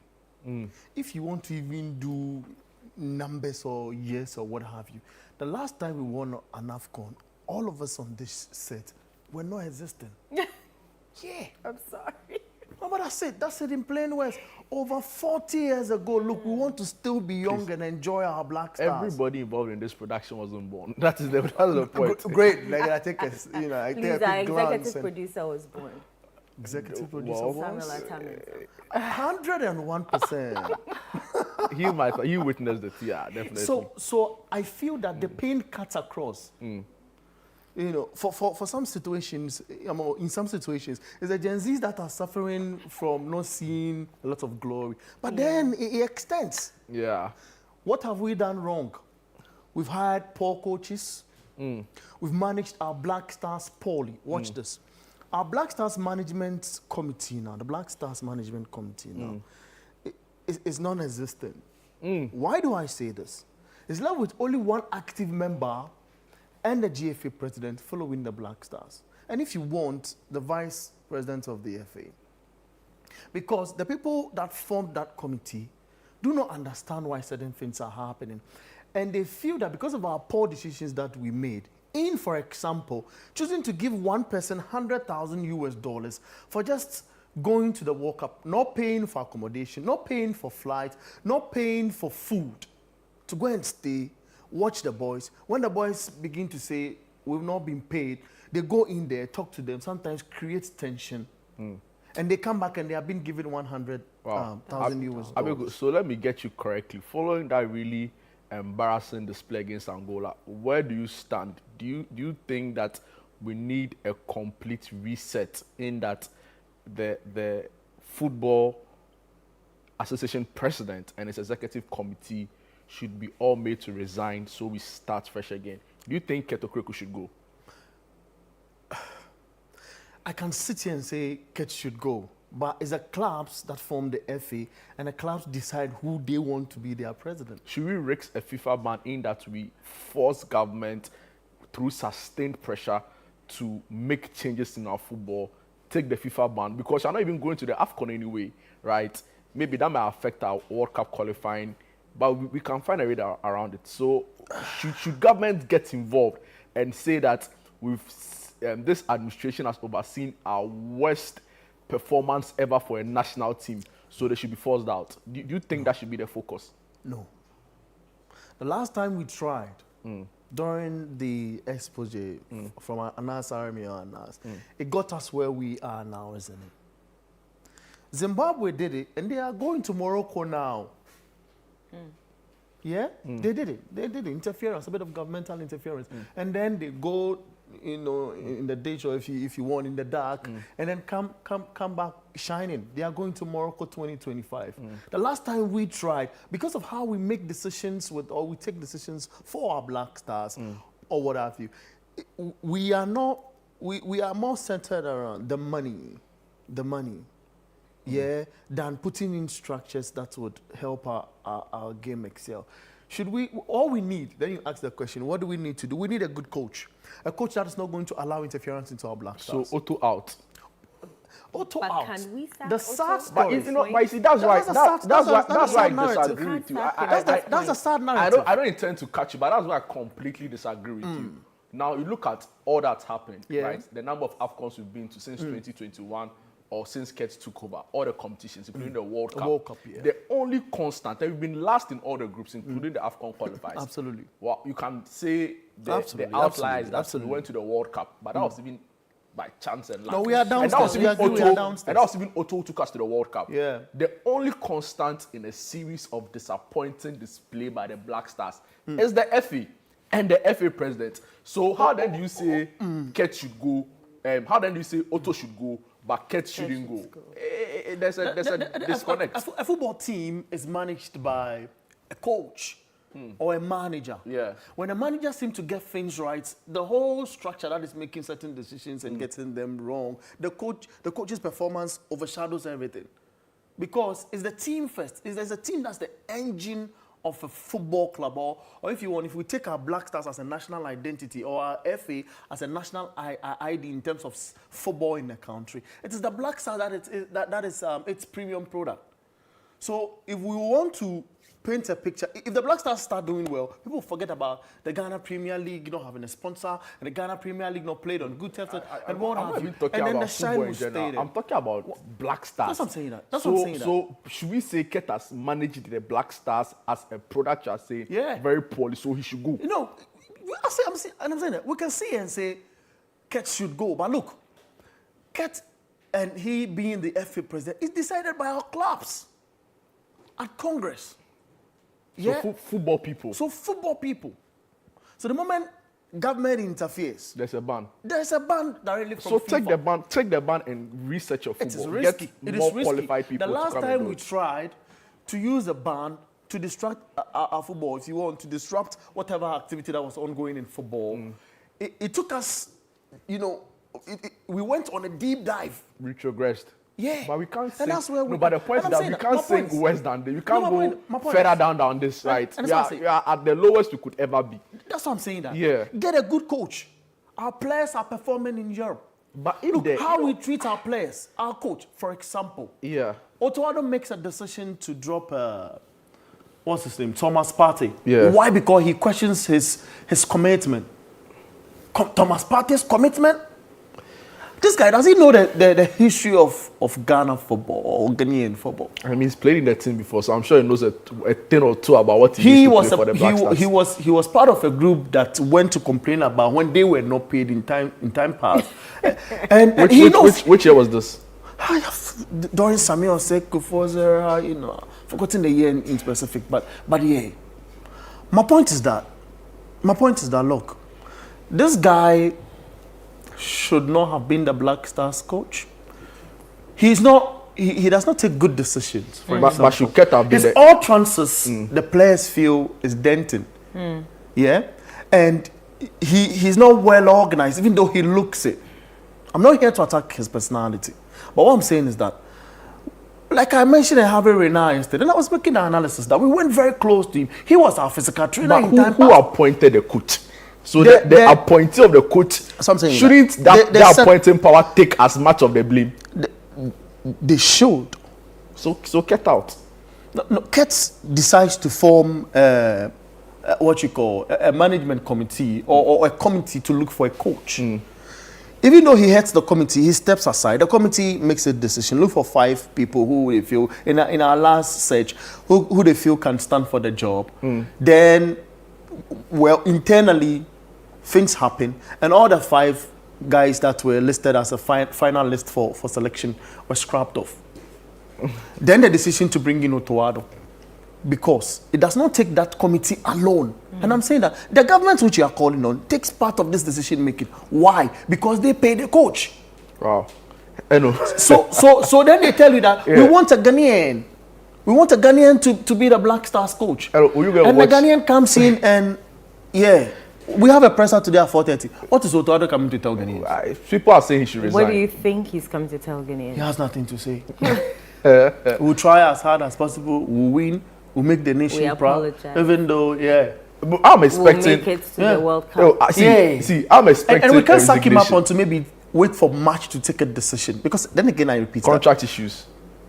For contract issues, we could have asked him to go because conditions, there were conditions in his contract, which one says that you should qualify us for the AFCON. He's failed on that. The condition, gives way for us to get him out. But who are we going to bring on the interview? To repeat the cycle, it was Chris Hutton. Chris was performing poorly. We bring in Otoado.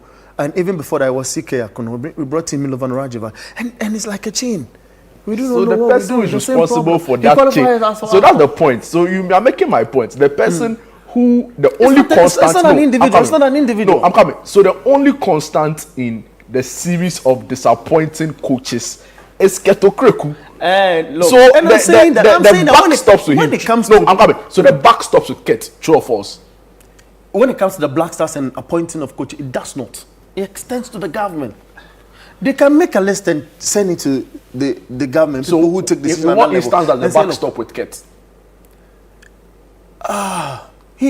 He where they have made say 5 calls or this is a number A B C D coaches, then he has to go and defend at the governmental level and say that this is what our search brought us, and we feel this guy is good. Then it comes with, okay, how much is this guy asking for? The last time Harvey Reina was asking for more than $80,000 a month, because that was how much he was paid at Saudi Arabia. Will you go and watch Ghana vs Niger? Will you go and watch the Ghana vs Niger game?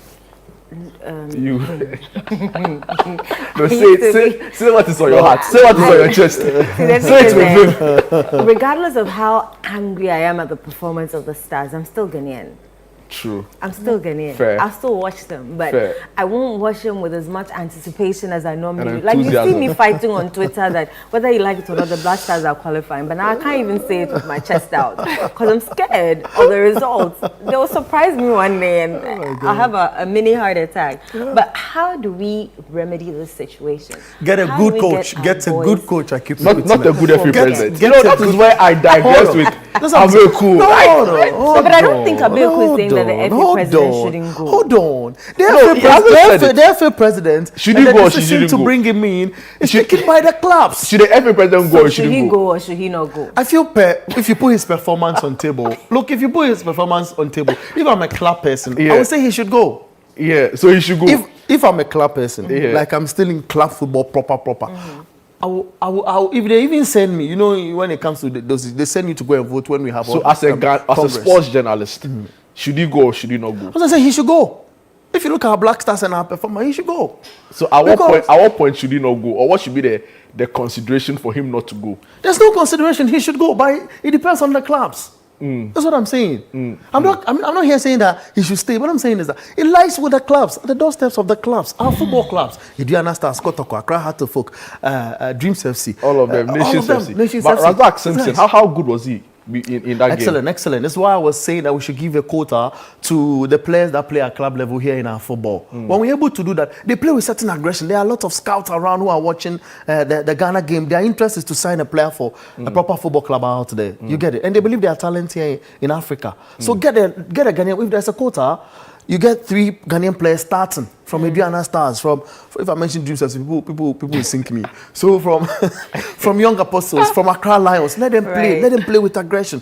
They So also they're not grow playing and get for to the understand. money. They're playing for. If they go for the World Cup, for example, our clubs in turn get money. Okay. It makes Ghana, our league Niger, attractive. Ghana, It sells Niger. it out there because they will mention it at the world stage. When we went to the World Cup in 2006, nobody knew Ghana. A lot of people knew Ghana on the low, but when we got there, people were asking, what is Ghana? They began researching on Ghana. How many And that's players all have right. dropped out from the Ghana Niger game? Quickly before you go. Oh, Ghana Any Niger updates? game. Oh, there are people who are in camp but still in camp. I know. I understand a few of the players have dropped out. So I hear it might. Fatal picked up an injury against Angola, so that's fair. But I hear Jordan has opted out of the game. Gideon Mensah has opted out of the game. Or those are just rumors. Yeah, let's wait for confirmation. We'll be at the presser today. We'll know that. All right. Thank you, Abeku. As usual, very insightful.